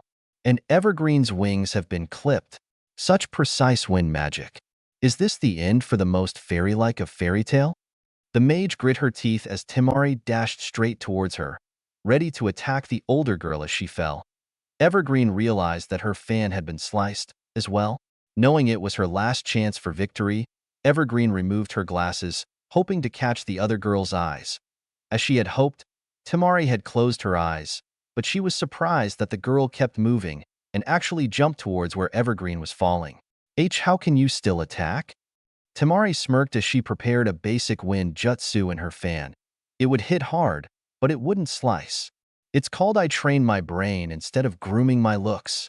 She waved the fan, and another burst of wind flew out from it. Air bullet. Evergreen was hit in midair and pushed across the arena, eventually crashing into the far wall. Makarov was immediately by her side, using the same surprising agility that got him in and out of the arena. Winner, Temari. The crowd was certainly impressed by Temari's style, if their cheers were anything to go by. Max was pretty impressed too, if his asking Temari out using the microphone was any indication. Temari strode confidently over to the guild side, waving her fan delicately at her adoring fans, leaving Kankuro by himself on the other side. Urza was actually the first to compliment Temari, walking up to her. That's pretty impressive magic coming from such a small fan. Temari held it out to the sun and shrugged. It's just a regular fan you can buy at the store. You should see my custom one sometime. I can do some real damage with that baby. Gaara was the only one on their side who realized how much damage Temari could honestly do. Please keep that in reserve for when you actually need to level a town, Temari. While the mages slowly crept away from Temari, Kankuro realized he needed to go into battle. His face revealed his anxiety, though no one picked up on it from this distance as he headed to the center of the devastated arena. Makarov was by his side pretty quickly to give the interview and noticed his anxiety. Is he the true, weakest member? Or is there some other reason he's so hesitant? Name? Kankuro. I'm Temari's younger brother. The master noticed his wording as well. He was Temari's younger brother, trying to indicate his lack of skill compared to her, rather than Gaara's older brother, which would instill some fear. Combat specialty? Kankuro, despite his anxiety, didn't even flinch. Distance fighting. Makarov saw no weapons on his person, but noticed the multiple scrolls he kept on his back. Temari had one of those scrolls, as well, and he thought it rather suspicious. Well, I guess we'll probably get to see what they do this match, then. He's been purposefully giving the impression that he's no good, but the opposite is probably just the case. He thought about who ought to fight, but he was interrupted again by a familiar voice. Yo, master, let me take him on. He turned around and saw a tall man in dark, poofy clothes and an iron eye mask walking towards them, 5 little wooden figures floating in the air behind him. I've got a bone to pick with him since his sister took out Evergreen. Besides, there's something about him that just ticks me off. Kankuro didn't quite know what he had done to tick off this man, but he didn't speak. This man was creepy enough by clothes alone, but the little figures were repeating random words that he said. Makarov didn't seem to have much of a problem with it, though. Kankuro versus Bixlo, then. Kankuro took a rather basic fighting stance, not even bothering with the scrolls on his back. Bixlo, meanwhile, readied the figures in front of himself. Fight! Kankuro dashed at the man, fist raised. Predictably, the figures blocked the punch and repelled the puppeteer, sending him through the air quite a distance. Bixlo looked rather angry, though you could only see his mouth. Isn't your specialty distance fighting? Then why are you coming at me with your fists? Is it because that isn't your real body? 'Cause if it really is, then it really pisses me off that you just parade around without a soul. The whisperings immediately broke out among all of the audience members, which weren't helped by Max's commentating. Bixlo just openly declared that his opponent has no soul. As a soul magician, he's certainly the one to go to on the matter, but some things just shouldn't be said. A frown formed on Kankuro's face. The man had apparently partially seen through his jutsu because he specialized in souls, which frankly creeped the puppeteer out. After a moment, he decided to show off a bit, and the frown turned into a sinister smile. Oh, so you can see that? Well, let's up the ante then. Instead of merely dashing at the man, he flew straight towards him, his stomach parallel to the ground, apparently unaided. The figures were moving around quickly but efficiently, shooting beams of light at their opponent. Kankuro lazily dodged them, getting grazed here and there, and it was only a few seconds before he was in front of Bixlo. One of the figures appeared in front of Kankuro, and a moment later the puppeteer's head exploded. There were gasps of horror as the body was blown clear from the blast area, smoke rising from the face. Max's voice boomed over the stadium, obviously quite worried. Don't you think blasting him in the face was a bit much? Temari smirked as Kankuro lay there, unmoving, confusing the mages around her. And now, the show starts. The body's arm twitched for a moment, before rising to its feet, noticeably without trying to push itself up. His face aimed towards the ground, the smoke clearing as soon as the face was out of view. Even Makarov realized that there was something very much not right with the situation. What kind of magic could he be using? I haven't heard of body alteration magic quite like this. Suddenly, Kankuro lifted his face, only to reveal that his face was cracked and chipped, with one section entirely blown off, revealing an eye that Bixlo would say belonged to an expensive doll underneath the outer shell. Suddenly, the shell that was Kankuro slid off of Bixlo's opponent, turning into a pile of sand. In Kankuro's stead stood a figure with large, bushy hair, and a black cloak that covered its body, but not quite down to where the knees would be if it had any. Its legs were long tubes ending in feet, as were its 4 arms, each ending in slender hands. Three eyes, in a triangle, stared in random directions, not focusing on much of anything. Every movement it made a loud clack sound, which was very audible in the now otherwise silent arena. After a few moments, Max decided to say something. What the hell is that? Whatever it isn't human. Temari sighed as none of the mages dared breath. That Kankuro, always making a show out of every battle. If before was the opening scene, then this would be the introduction of conflict, wouldn't you say, Gaara? Gaara merely nodded, not saying anything. As long as he had been around Kankuro, he didn't know too much about theater. The imposter again flew towards Bixlow, arms extended. Bixlow was rather irritated by its mere presence. Where's my opponent? If you don't talk, I'll destroy you. The beams were suddenly much faster and more intense, and the being had a much harder time avoiding them this time. After a few shots, the figures collected over it, apparently focusing their energies into one shot. Before they could fire, the being split into many pieces. The head, arms, and legs all flew off from the main body, each flying outward, away from the beam that was to come. This was a move that stunned the mages, even Makarov. At the same time, Max was getting into the spirit of commentating on this battle. And Kankuro has split into several pieces. What manner of creature has he transformed into? Or was this being merely posing as Kankuro? Makarov seemed to notice something as Kankuro's pieces flew around. What was there? There's a glimmer by each of them. Is that string? They heard someone clicking their tongue, and all the mages turned their heads in unison towards the source, Temari. Guess we couldn't hide it from a mage as experienced as yourself? Huh? Kankuro's magic? I don't think you've actually seen him this entire time. He likes to fight without letting his opponents see him, instead using his dolls to fight his opponents indirectly. The doll you're seeing is called Crow, and he's got a few more he can show off if you push him. It was Lucy who realized that full implications of Kankuro's abilities first, and she rubbed her chin as she thought about it. Wait, your brother uses soulless dolls to fight for him, right? Gaara didn't like the thinking pose she had taken. What of it? She seemed to have some kind of diagram in her head as she pointed at random. Well, Bixlow's magic uses dolls with souls. If his dolls get destroyed, he can just move the soul to a new doll. If Kankuro fights with soulless dolls, the eldest of the Sand siblings slapped her forehead in annoyance.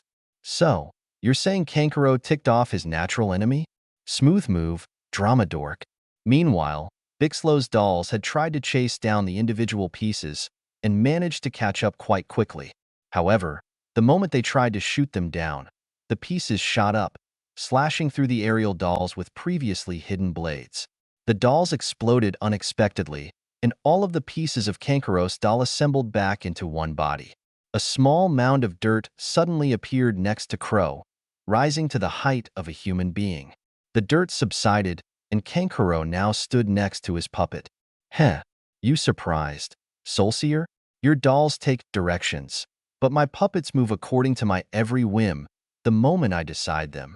Bixlow was acting like he was frightened, though it was in such an exaggerated manner that everyone knew that he was acting. Oh no, my babies. Now I can't fight. Crow's body shuddered for a moment, before its head turned to face Kankuro. Bixlow stuck his tongue out as part of his signature taunt. No tea. The puppeteer Barley had time to roll out of the way before a laser beam shot from Crow's mouth, and when he was on his feet again his shoulder was singed. Kankuro put his hand over the injury while glaring at Bixlow. Damn, didn't think he could possess Crow. Well then, let's try this. He grabbed two of the scrolls on his back and quickly rolled them out in front of himself. After a moment, they exploded into smoke, revealing the forms of two more puppets. One was a more inhuman and wider version of Crow, while the other one was completely beast-like, looking like a six-legged lizard. These are Black Ant and Salamander. Say hello to Bixlow, guys. Predictably, for the mages, anyways, Natsu reacted to the title given to the beastly puppet. Salamander? That thing doesn't look anything like Igneal. Happy was too absorbed in the fight to take his attention from it, so he spoke without moving his head. Maybe he hasn't seen a fire dragon before? All of the shinobi took note of this, Apparently, some very different things had the names of creatures from their world. Naruto, ever curious, was the one who spoke up to ask about it. Igneel? Fire dragon? The elder boy nodded. Yep. Igneel was the dragon who raised me and taught me everything I know. Naruto wasn't the only one who was able to put two and two together and come up with a wait, what? Reaction, though he and Sakura were the only ones willing to show it. Everything? Even your magic? The elder boy grinned and nodded, causing Naruto to turn his gaze away from the mage, lest he be caught up in his idiocy. Not that Naruto was all that bright himself, though. I see. He felt a hand on his shoulder and saw that it was Lucy, who had tears of understanding in her eyes. They then simultaneously bowed their heads in defeat to the oddity of Natsu. Meanwhile, Urza seemed intrigued by the idea of the scrolls. Those scrolls he carries. I guess they're an alternative to requip magic, since puppets don't count as weapons and armor. Temari spoke before any of the lesser shinobi could blow their cover. That word, requip, to her. It sounded like a portmanteau of re and equip, implying that it was magic that allowed you to change your equipment. Yeah, given enough time, a proper master of the technique can store pretty much anything that isn't a living creature. It's pretty useful for carrying large amounts of unconventional equipment, but at the same time it's rather obvious that you're carrying them, since it takes a whole lot of paper just to seal something like a knife. And then you have to start the whole process over if you unseal it. The Nightlight Girl seemed to accept this explanation. I see. So it's only really convenient to people who expect to have time to themselves afterwards to redo the seals then. The blonde smirked behind her hand fan. I didn't say that there are things that one does not expect to reseal, and other things that one does not expect to unseal. Naruto remembered the time that Jiraiya had stored Itachi's Amaterasu jutsu inside of a scroll, and his mood turned sour. He still missed the old pervert, and few would dare tell the boy that he needed to get over it, let alone those who knew him. Black Ant launched forward, its barrel-like chest opening to reveal that it was entirely empty on the inside. Before it could capture Crow, however, the other puppet flew away, like a limp doll being held by its head. It was pretty high up in the air, far from where Kankuro could reach at the moment, but that was what the puppeteer was aiming for. Salamander charged Bixlow, its every step creating a loud thud that indicated its great weight. Bixlow, however, merely stood there, his tongue hanging out, taunting Kankuro's every finger twitch. Just as Salamander was about to slam into the mage, however, it too froze. It flew into the air, besides Crow, and hung there just like its partner. After a moment, Black Ant was in line with them, all three of them facing Kankuro. Bixlow was very amused. Huh. Now your puppets belong to me. I've still got 2 more souls left. And you have what? The one puppet? You think you'll be able to stop me before I possess it? Not only are your dolls soulless, but so's your magic. Something as simple as this can't defeat a mage of my level. You need magic with some oomph to it. Kankuro growled as he removed his final scroll from its resting place. You want oomph? You've got it. I wasn't taking you seriously, but it looks like I'll have to. He showed the scroll to his opponent. It was red, with a white scorpion emblem on it. The most powerful of my puppets, the ones you've seen so far, are called black machines, because their designated function is to take out people by surprise. This one, however, is the masterpiece of the red machines, and you'll find out why it's called that in a minute. Come, Scorpion. He rolled out the scroll in front of himself in one swift movement, and this scroll also turned into smoke. When it cleared, what stood before everyone was a red-haired boy, wearing a cloak of similar material to Kankuro's puppets, but at the same time it covered him far more completely.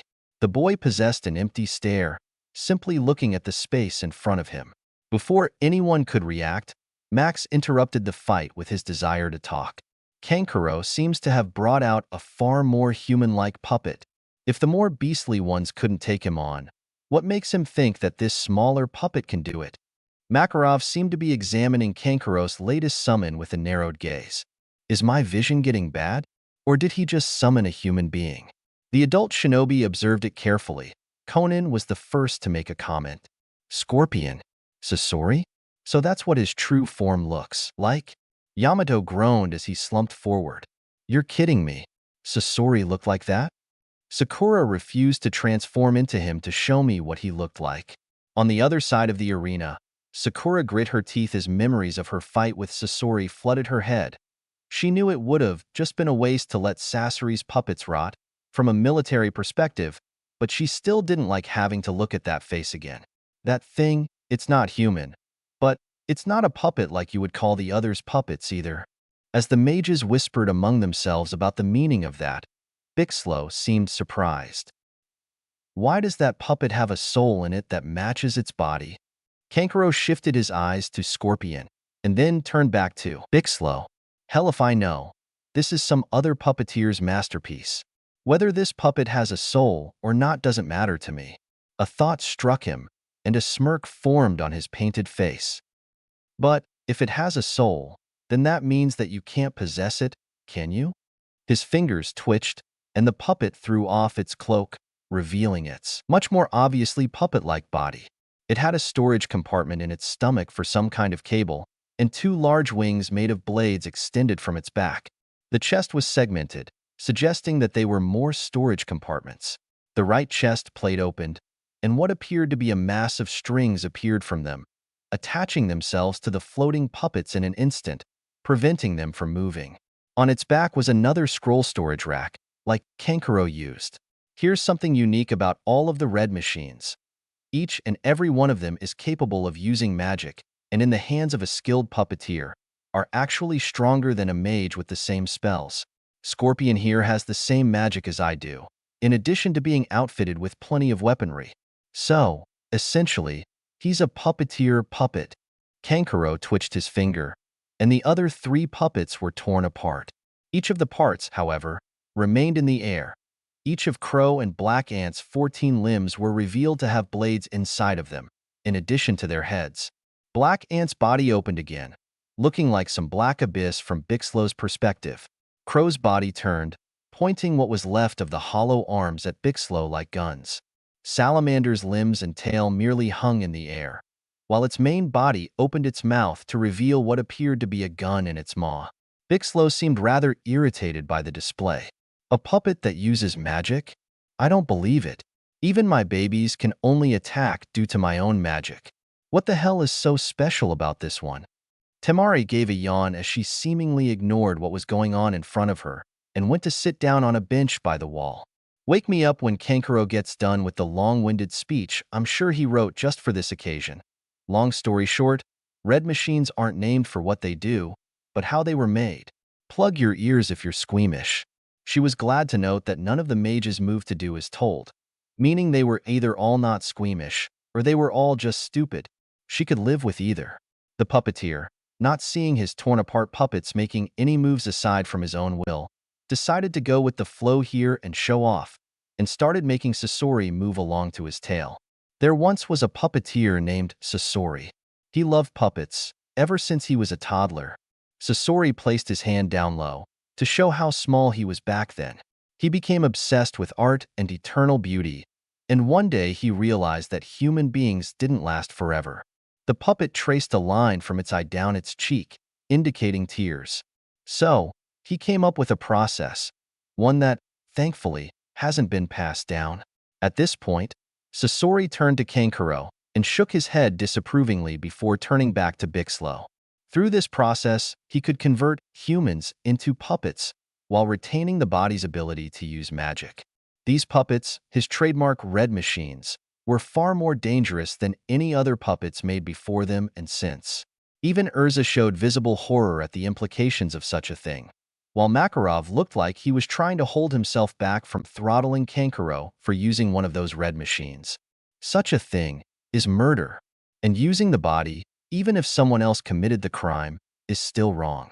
Meanwhile, Lucy was reminded of Bixlow's own figure eyes and wondered how many of the members of Fairy Tail knew about that little trick of his. He created roughly 300 such puppets, earning himself the name Scorpion of the Red Sand. Sasori unwound the cable in his stomach, showing off a stinger on the end of it, wrapping it around himself tenderly while a liquid dripped from the metal. The masterpiece you see before you is Sasori himself, a puppet whose magic was able to render itself sufficient. Eventually, The last remnant of his humanity died, and all that's left is this puppet shell, Scorpion. Sasori traced his finger over his neck, indicating that he was killed rather than dying of natural processes. All of his victims were cremated to lay rest to their souls, but Sasori himself was kept in one piece as a warning to all of those who would dare try the same thing. As the rest of the mages sighed in relief, Bixlow seemed to get even angrier. Don't you get it? To live on as a puppet is what this guy wanted. He's freaking happy that he's being immortalized like that. Kankuro's face turned grim once more. Don't you think that that's a reasonable price to pay to make sure the world never sees another person like him? Sasori pointed at himself while tilting his head in a playful gesture that was, predictably, extremely disturbing due to his body. Bixlow sighed as he shrugged his shoulders. Well, it's not like I care too much, I guess. After all, your little puppet show gave me enough time to set up another spell. Suddenly, Sasori flew out of Kankuro's control and was floating by himself in the air as the parts of the other puppets fell to the ground. A sinister sneer appeared on his face as he looked down on Kankuro, his eyes not quite as lifeless as before. Well, hello, Kankuro. Fancy meeting you here. Last time we talked, I was sure that you only had 3 days to live, and here it's been, a good several months since then, and I'm the one who's dead? There was not one person there who didn't realize the implications of such a thing. Temari was currently burying her face in her hands, hoping that their entire cover wasn't just blown because Sasori had apparently been resurrected. Mira Jane looked like she was trying not to retch as she took a step backwards. Several months? He died as recently as that? Why haven't we heard anything about this? Even the Magic Council can't keep something like this quiet. Makarov nearly crushed the microphone in his hand. Kankuro hadn't lied to them, but he had made it sound like it was ancient history. But for a mage to have strayed that far from the light, why he had never heard of this Sasori was beyond his understanding. Meanwhile, Sasori continued speaking. I've been getting rather angry with you, you know? Granny left 2 gifts with you when she died, didn't she? She sacrificed her life to give you your brother back, but she left me behind as well, didn't she? You should cherish the gift she gave you, you know? Now Sakura's face was looking very pale. It's been several months since he interacted with anybody. It sounds like he's gone insane.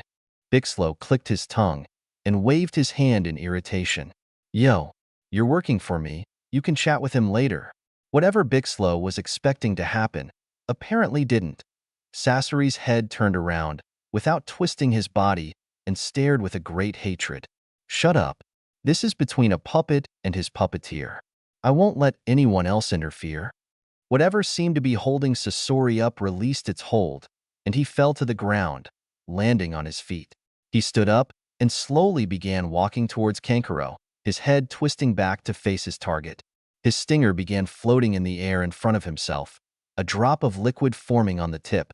As he did so, a small cannonball launched at Bixlow, exploding into a purple gas right before it hit him. It cleared after a moment, revealing a coughing Bixlow on his knees before he collapsed entirely. Sasori, however, was paying the man no attention. Here's what I'll do, Kankuro. I'm going to kill you nice and slow, but I won't leave you for dead. Oh no, that was quite a mistake, you know? That little error cost me my life, you see, and pretty soon, you'll be joining me. Ending notes. Personal comments. Temari versus Evergreen. I got the feeling that Temari would easily overwhelm Evergreen, so she kinda did. This part was kind of just lame, because she wasn't even really trying, and I couldn't quite get the reactions of the crowd and such down. Kankuro versus Bixlow was really hard to plan out, because I could easily see it going either way. As I got towards the end, Bixlow ended up stealing control of Sasori, and then Sasori broke free. Thus, an actual conflict. And yes, I do have a sort of stream of consciousness style of writing plots. Before you ask, tongue sticking out, I had no intention of making Sasori break free until I wrote that Bixlow snapped at him. So now we have a bit of a conflict beyond just the ninja trying to prove themselves, which I think is a very good idea. This will have some consequences in the future, beyond just hurting the ninja's chances of getting into the guild. After all, this sort of incident kinda leaks to the press, which Makarov doesn't like too much. Explanations. First off, yes, Fried prevented spells from leaving his barrier, but not people. This is why Natsu hit the wall earlier, but Evergreen's attacks bounce off now. Can a Jutsu leave the barrier, you ask? I'll answer this one some other time. As Sakura explained, Sasori has quite obviously gone insane. I noticed that his first line sounded kinda like rhyme, so I ran with it. I've been writing poetry lately, and it's been showing in how I think now. You'll see the extent of his madness next chapter, because even as I write this, I'm brainstorming ideas for his fight. As for why I brought him back, it just felt right. Bixlow ended up stealing control of all of Kankuro's puppets, so then he brought out Sasori to take them apart.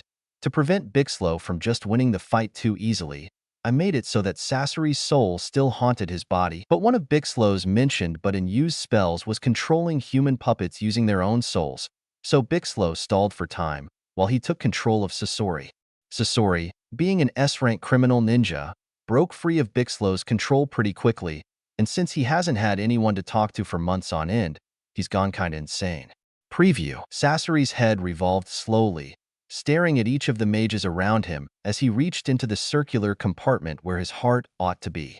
You know, I think Deidara was right. I've finally seen the light. Art is eternal? How lame. I see now. Art is. A bang. Auditions 4. Arts of Life and Death. Opening notes. Personal comments. Sorry I was so late with this one. I've just been busy with a whole lot of stuff. I've tapped into my truly artistic side, and now I'm focusing attention in multiple areas in addition to my schoolwork and social life. I had to type this chapter on my iPod because of how little time I actually got to use on my laptop. So if you notice errors and such that I missed while proofreading, let me know, because there were a lot before I imported it to my laptop. Also, since it did take so long to write, the mood might go all over the place when it really shouldn't. So if you notice parts of it that seem out of sync with the rest of the chapter, again, let me know. Actually, maybe I should just grab a beta reader. I've been relying on my own perfectionism for far too long. XD, any takers? Pre-reading explanations. Sasori gets a bit out of character here and there. Hey, he's gone insane. So I decided to come up with a logical explanation for it before you guys get into reading more. Reasons that Sasori went insane. 1. He could see people, but they didn't acknowledge him. If you remember, one of his life goals was to get a hug. 2. He couldn't make more puppets. Dude's an artist. Not being able to make art is bound to be torture. 3. He was sealed inside a scroll. I would assume being sealed inside a scroll would be like being put in an infinite void, which tends to get to people. 4. With all of that alone time, he probably turned to a different form of permanent art, poetry. Sasori fans, assume that he's a far better poet in his native tongue than in English so that it doesn't feel like I'm insulting his intelligence with some of his crappy lines. Disclaimer. I own neither Naruto nor Fairy Tail. Chapter 6. Auditions 4. Arts of Life and Death. Kankuro slowly maneuvered his body so that he could dodge in any direction if need be. After all, he was staring straight into the jaws of death, or rather, the imminent threat of such. Sasori had so many weapons pointed at him, even he couldn't laugh. Rotating blades, pointed knives, kunai launchers, poison gas bombs, his stinger, and then there were the hordes of miscellaneous weapons that he could bring to bear if he so much as thought about it. After a moment, Sasori seemed to realize something, and looked up at all of the puppet parts around himself. Oh, what do we have here? More of my toys for you to fear. Crow and Black Ant, Salamander too. All the more to help me kill you. The puppets reassembled themselves in front of Sasori, but now that their weapons were all brought to bear, they were even more imposing than before. Makarov's voice boomed over the microphone, trying to sound as disarming as possible. Everyone, please remain calm. We have barriers in place to prevent you from being harmed, so please leave in an orderly fashion. We'll handle this incident ourselves.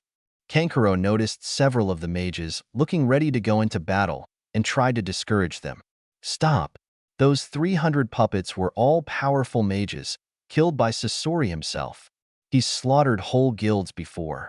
Hell, his freaking specialty is taking on large groups. Let me and my siblings take him on. We know his every trick. Natsu stepped forward, his fists aflame. Oi, oi. I think you're underestimating us because we were going easy on you. Come on, Everyone, let's show them how strong fairy tale really is. He was the first to charge, apparently propelled through the air by flames emanating from his feet. Naruto was surprised by his speed. F fast. Lucy nodded as she watched him prepare a spell. More than anything, Natsu takes fighting a strong opponent seriously. Sasori extended his left hand towards Natsu, followed by turning his head to face the Dragon Slayer. Oh, a flame-wielding clown?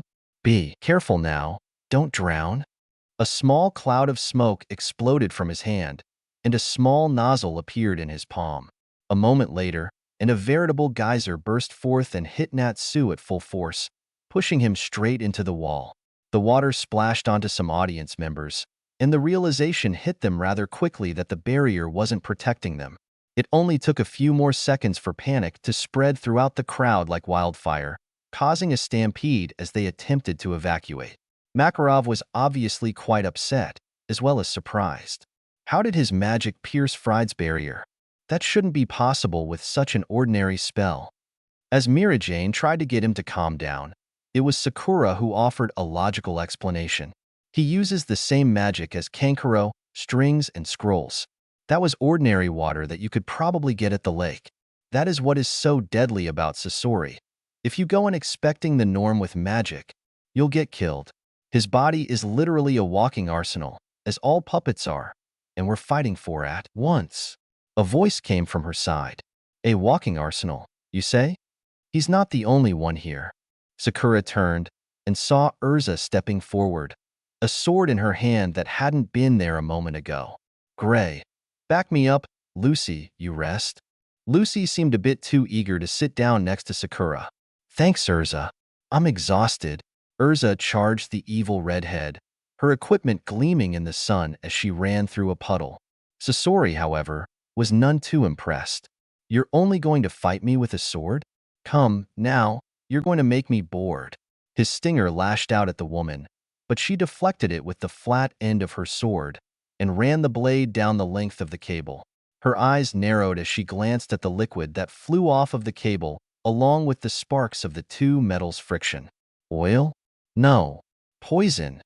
As she charged, the stinger itself tried to stab her in the back, but a large block of ice appeared between it and Urza, and the stinger lodged itself in it. Gray smirked as he stood by where Natsu had been knocked down, his hands in the water. You've only made this fight easier for us by spraying water everywhere. Sasori looked mildly annoyed as Urza reached him, and he casually parried her blade with one of his bladed wings. She reached behind herself with her free hand, and a second sword appeared in her grasp. However, it was just as easily parried, and Sasori brought up his left hand again, a small puff of smoke escaping from the nozzle. Water isn't all I've got. Things are about to get hot. Urza saw a small glow in the nozzle, and immediately jumped over Sasori's body as a stream of flames burst forth. She attempted to slash at him mid-flight, but he had apparently used the stinger in Gray's ice as a leverage point to swing himself through the air towards Bixlow's unconscious body and Kankuro, who had escaped to his side, apparently trying to administer an antidote. It's his technique that keeps me alive. All who try to take him from me must die. Another burst of flames appeared from his left, and he spun one of his wings like a fan to deflect them. Natsu was right behind them. His fists ignited as flames poured from his feet. Keep your priorities straight. You have to go through us first.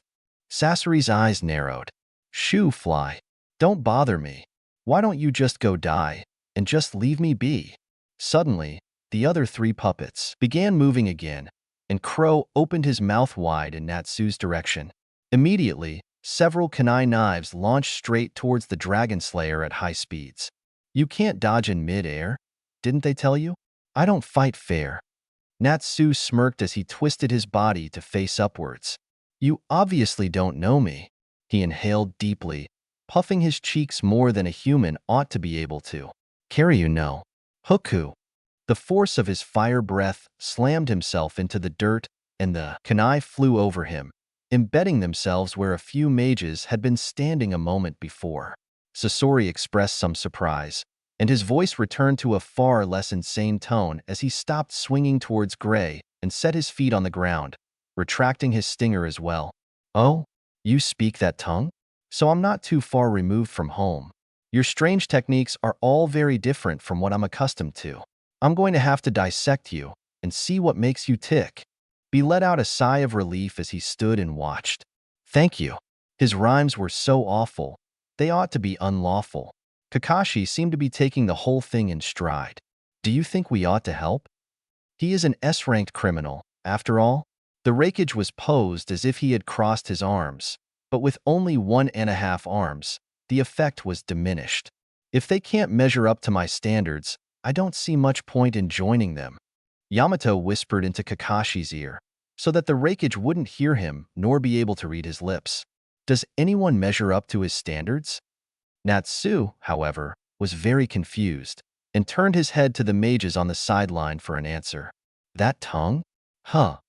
Lucy rolled her eyes as she cupped her hands together to shout at him. Tongue means language, Natsu. He knows the language you're speaking. Natsu's eyes were noticeably wider when he processed her definition. But that's ancient Draconian. He seemed to be so surprised that he didn't even hear Black Ant approaching him and had to be given a flying tackle by Happy so that he wouldn't be captured. The cat lifted Natsu into the air, acting as the dragon slayer's wings, and began shaking him from behind. Natsu, snap out of it.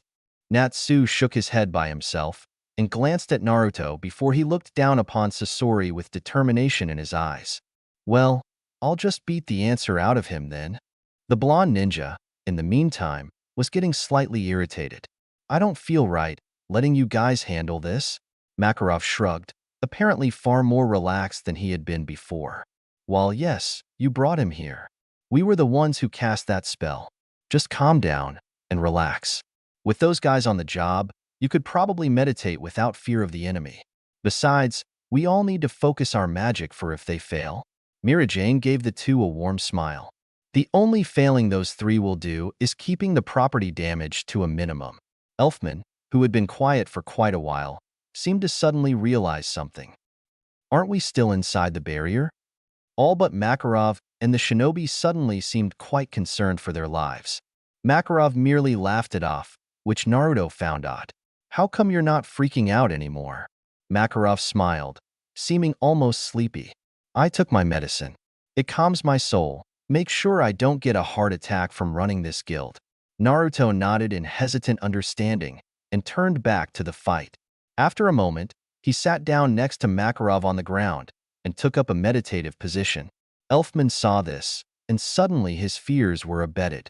Such manliness, to sit still so near to their battle. He sat down next to the blonde, staring intensely at the life and death battle before them. Naruto didn't pay him any mind.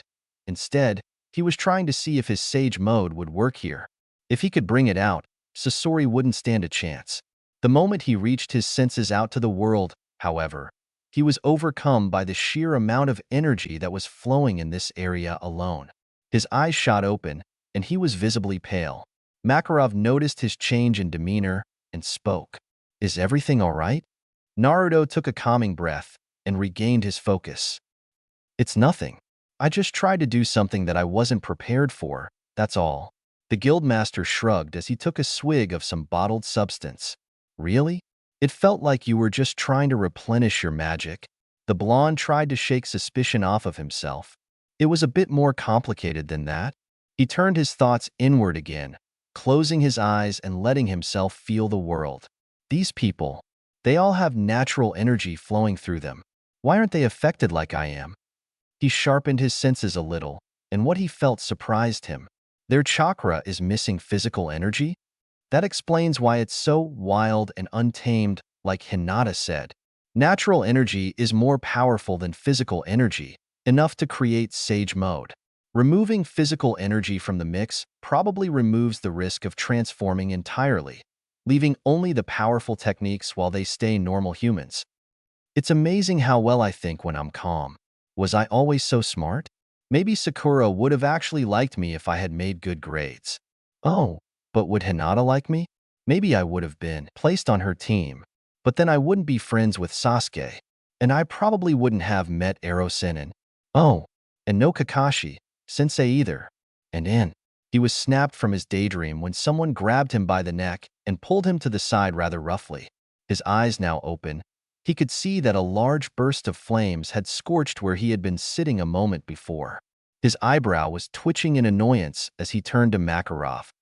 "I thought you said I could meditate without fear of the enemy?" Makarov took another swig of his bottle and laughed for a second. "I did say that, didn't I? Well, Natsu isn't the enemy. So there.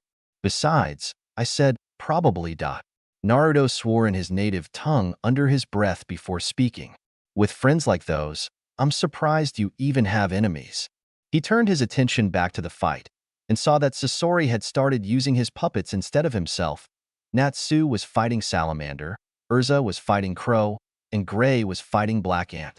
Natsu was trying every spell he could against his opponent, but it just wasn't working. All of his attacks seemed to just bounce off or go around it, but fortunately, Salamander was too big a puppet to truly fight back. Urza, having an opponent that had 4 arms that each had their own blades and gas cannons, seemed to be having a little difficulty keeping up with only 2 swords. Gray seemed to be having the easiest time, having created an ice sword that could easily block the assassin puppet's attacks, and was too nimble to be captured in its body. Sasori, however, seemed most interested in Gray, as his eyes were locked on him. "It's been quite a while since I last saw someone who could use ice techniques. It was such a shame that I couldn't add their Eternal Frost to my collection. One of the few people I wanted to keep that I didn't get to." Gray seemed mildly offended by the words, as his tone was slightly venomous. "Your collection? How many people have you killed who weren't worthy in your eyes?" Sasori seemed to consider how to answer for a minute, as his puppets slowed in their intensity. "How many? Do you mean that I was paid to kill, who were being paid to kill me, that I just felt like killing? Or who were stupid enough to get in my way? It doesn't matter to me.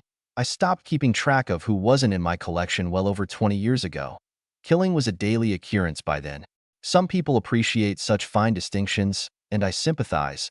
As an artist, attention to detail is very important to me. One tiny slip of my hand, and I might accidentally kill the puppet I'm making." Each of the mages seemed ready to launch themselves towards Sasori. Even Mira Jane was rolling up her sleeves, ready to strike at a moment's notice. "Master, it's your call." Makarov took one gulp of his drink before staring at the battlefield. "Wait for it."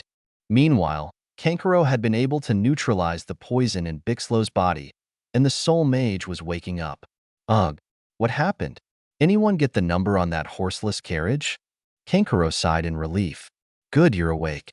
Now you can undo whatever the hell it was that you did." Bixlow sat up and took note of the chaos now being inflicted upon Kankuros. No, now they were Sasori's puppets. Natsu was now ruthlessly pummeling Salamander, albeit still with no real damage. Gray had frozen Black Ant in a spire of ice, and Urza was now wearing armor that seemed to be made of blades while more blades danced around her, slicing Crow into his component parts within moments. When Urza and Gray turned their attention to Sasori, Bixlow suddenly remembered what was happening and wasn't too pleased about it. No can do, pal. Physically binding a soul to a doll is a lasting process. You'd have to dismantle him to force the soul out, especially since he managed to break free of my control." Kankuro was about to reprimand the mage for being careless when he thought of something. "And you put souls in my dolls knowing that? Why, I oughta." Again, a thought struck him. "Wait, that means that the other souls are still in the other puppets, right?" Bixlow stood up and dusted himself off. "You dismantled them enough to force the souls out earlier, remember? Lucky guess, by the way. If you can force his body apart, it should cancel the spell, though I've never had to deal with this before." Kankuro raised an eyebrow at his wording. "Should work? I hate those words. Usually means that it won't." Some cheer returned to Bixlow's face as he turned his head towards Natsu and Salamander. "I can think of something to better the odds." By now, Sasori was so focused on Urza and Gray that Salamander wasn't even moving anymore. Natsu stamped his foot on the thing's forehead, his entire body quite literally burning with passion. "Hiya! Victory! Eat that faker!" Even Naruto couldn't help but roll his eyes at the boy's single-track mind. He completely forgot about the actual danger because of some personal grudge. Suddenly, he felt several tugs on his body from above, as if he were suddenly a marionette attached to several strings. A moment later, he was soaring through the air, pulled by those same strings. Hey, put me down. He landed roughly, besides Kankuro, who had already moved towards Salamander and was pointing at the strings that attached it to Sasori. Hey, Blondie, cut that with your wind technique. Naruto was understandably upset. You could have asked, or, better yet, gotten your sister to do this. Kankuro merely laughed at his expense. This way was funnier.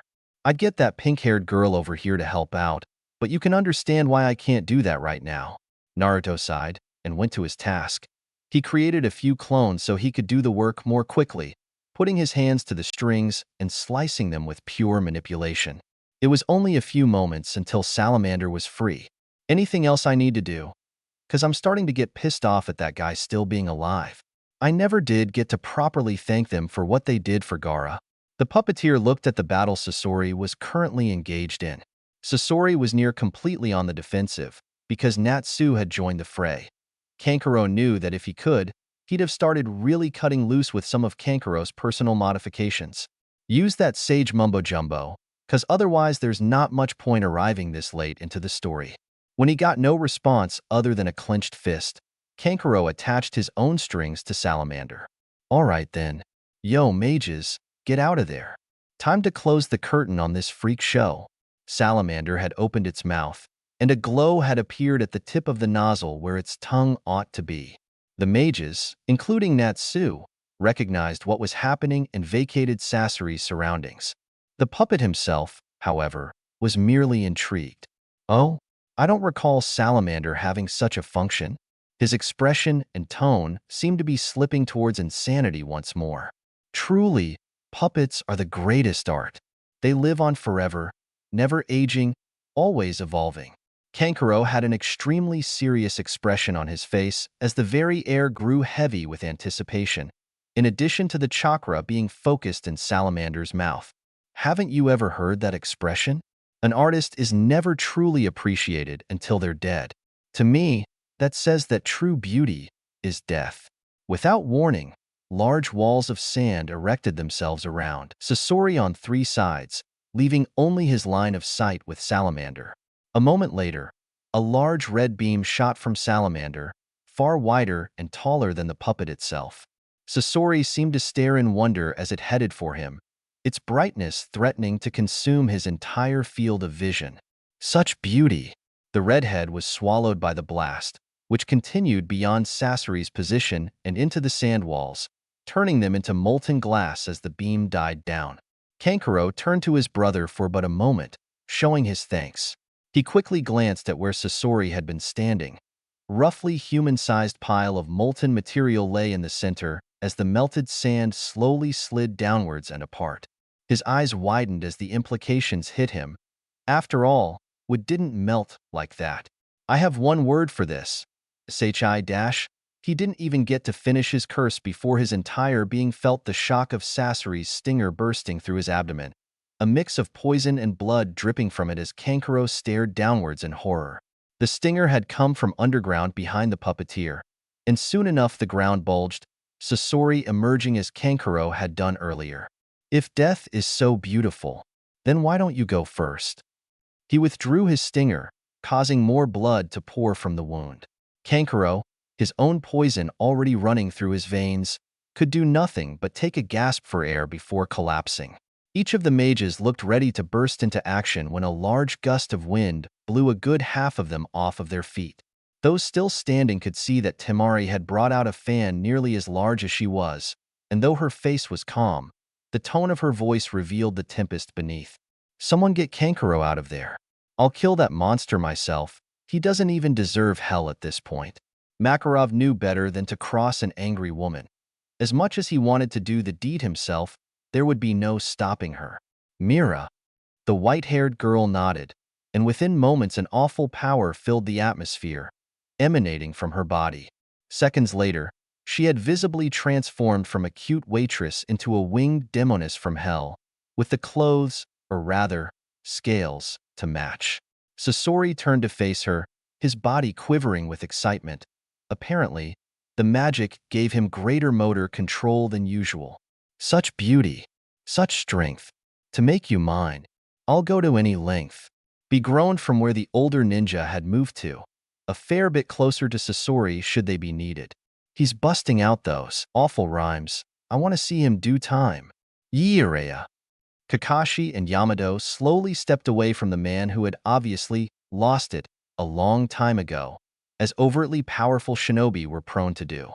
After a moment, Mira flew through the air towards Sasori, and he prepared himself for a fight.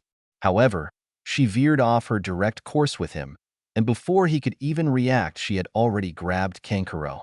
He turned to face her, but within moments she was gone, flying far away with the ninja. Temari had stepped forward, prepared to swing her fan at a moment's notice. Eat this, great whirlwind scythe. She swung the fan, and instantly a great gust of wind blew through the entire arena. Within moments, Sasori had been sliced to pieces, falling apart in the dust. Temari looked satisfied for a moment, until she realized that the puppet that lay where Sasori was supposed to be was not Sasori at all, but a different puppet altogether that had his red hair. She could hear Sasori's voice coming from behind her. Your techniques all rely on your fan. You might as well fight me with a crayon. She jumped into the air, hoping to escape any blow he was about to land. But as she twisted in midair, she realized that strings were attached to his fingers, leading into the air. She turned her head and saw a female-looking puppet in a long brown robe, sword in hand. She suddenly felt the fan yanked out of her hands, and she realized with horror that Sasori had picked up Kankuro's little trick of attaching strings to inanimate objects. She had braced for the inevitable, as she didn't have enough time to counter, but instead the puppet got smashed by Mirajane's punch. Mira then grabbed her and took her away from Sasori, landing her by Kankuro. Sakura had walked over, a determined look on her face. Temari, how much antidote does Kankuro carry on his person? Temari shook her head in anger. Kankuro keeps an antidote for all his poisons, in case he accidentally hits something he's not supposed to. She mentally cursed her hesitance. A lot of factors combined were now making her suspicious. His poisons aren't lethal, but a wound like that is. He needs medical attention. Now, Sakura knew just as well as Temari that a medical ninja was needed for this sort of wound, or the patient wouldn't survive long. All right then, guess my cover's as good as blown. She ran her hands through some signs, placed them over Kankuro's wound, and immediately they began glowing with a green energy. Even with his medicine in effect, Makarov looked ready to have a heart attack. What kind of magic is this, young lady? Sakura didn't divert her attention from the wound, her face beginning to sweat. Healing first, questions later. Makarov wasn't stupid by any means. Throughout the whole auditions, he hadn't felt these people connecting to the world in order to use their magic but once, when Naruto had started meditating. Whatever sort of techniques they were using, it wasn't magic, and they considered their one magic user their trump card.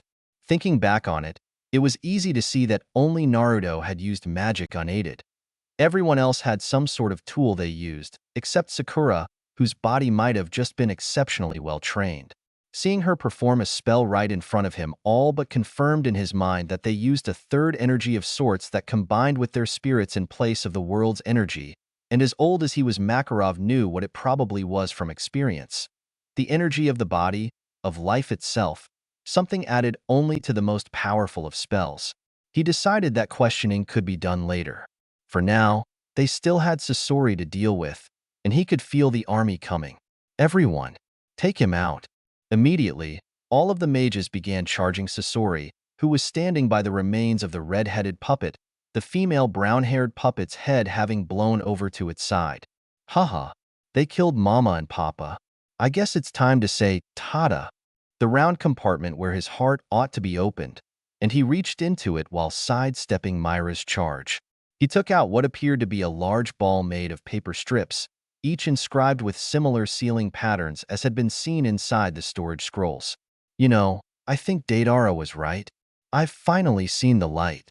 It took Temari a moment to realize what the ball was. Kankuro had never shown it to her in its complete form. Everyone, get out of there. That thing will kill us all. The ball was tossed into the air, exploding into a cloud of smoke. From the smoke came several kunai, with long strings attached to them, flying straight in every direction. The shinobi realized with horror that the strings were lined with both paper bombs and scrolls that unfurled and shot more kunai in every direction, each lined with more bombs. Sasori jumped high into the air using his stinger to lift him, and then he jumped onto Temari's unfurled fan, using it as a glider of sorts. Sasori's face seemed like that of a sadistic child's as he looked down on them. Art is eternal? How lame. I see now, true art is. The papers all began burning from the bottom up at a rapid pace. Every mage tried throwing spells at the papers to try to disarm them, to varying effect. Natsu's attack caused a chain reaction of explosions that was cut short by Gray's ice magic. Salamander, apparently now under Bixlow's control, had taken several strings into its mouth and tried to take them away from everyone else. Elfman, like his sister, had changed into a demon, though he was far larger, and was attempting to throw the kunai anchors as far away as possible, while Mirajane was doing the same as Salamander and trying to fly into the sky with them, towards Sasori. Urza had equipped armor that looked highly defensive in purpose and had stepped in front of the mages who had stayed behind. All of this happened in the precious few moments they had before a giant explosion enveloped the arena, and Sasori finished his partner's catchphrase as the force of it propelled him away. A bang. Ending notes. Personal comments. Haha, I said, extent of Sasori's madness last chapter, but maybe it was all just an act? After all, he was still thinking like a ninja, even if he was acting like a madman. Then again, he seems pretty ADD, doesn't he? His priorities keep shifting from survival to art and back, and I'm imagining him with this creepy smile the whole time. I really should plan out what I do more, but it makes it exciting to continue writing. I ended up thinking of so many future possibilities for Sasori that I ended up changing my original ending of him committing suicide by explosion as Deidara did, and instead escaping into the magical world and coming back to haunt our heroes another day. Plus, it gives me chances for fanfic original arcs, so that'll be nice. Explanations. Why didn't Mira just smash him? I would think she hates actually killing people, and Sasori was too lifelike for her to just up and smash him. Makarov's medicine. This takes place after Fighting Festival, so Makarov now has stress relief medicine in case something like that ever happens again. Nature of magic and chakra. This will be put into more detail later, but essentially magic is supposed to be the combination of the energy of the world and the energy of your mind, while magic is the energy of your living body with the energy of your mind. Naruto's Sage Jutsu uses all three, which I intend to put to interesting use later. Killer Bees and Raikage's shallow personalities. Please be patient. They'll begin to develop by the end of the auditions arc, I promise. I've been making them purposefully shallow so it will seem like a much better improvement when they do develop. How soon that is depends on whether I decide to go for a quick ending due to Sasori or give everyone a fight like I had originally intended. If nothing else, I want to do Raikage versus Elfman, as he's the shallowest of all. Conan and Yamato's lack of screen time. Okay, I have no explanation for this. I think this calls for character-centric omake segments, based on whoever I feel, and you feel, of course, has been getting left out. These will start next chapter. Look forward to it. Salamander. Salamander is supposed to be a defensive puppet, which you don't get to see in the manga. I'd assume that it could take a lot of damage. The wave motion gun, hello, Tropers, is from the games. The sandwall/Sasori's escape from death. It was normal sand that Gaara made using a jutsu. Long story short, Sasori used it to create a sand clone and escape. How did Sasori even gain control? For one, I would think that he's a powerful soul. 2, I would think that dying and losing the power of your body makes you more receptive to the power of nature, which might be why Sasori can affect Bixlow's magic. After all, it's fairy tale canon that ghosts can still use magic. It's been done twice.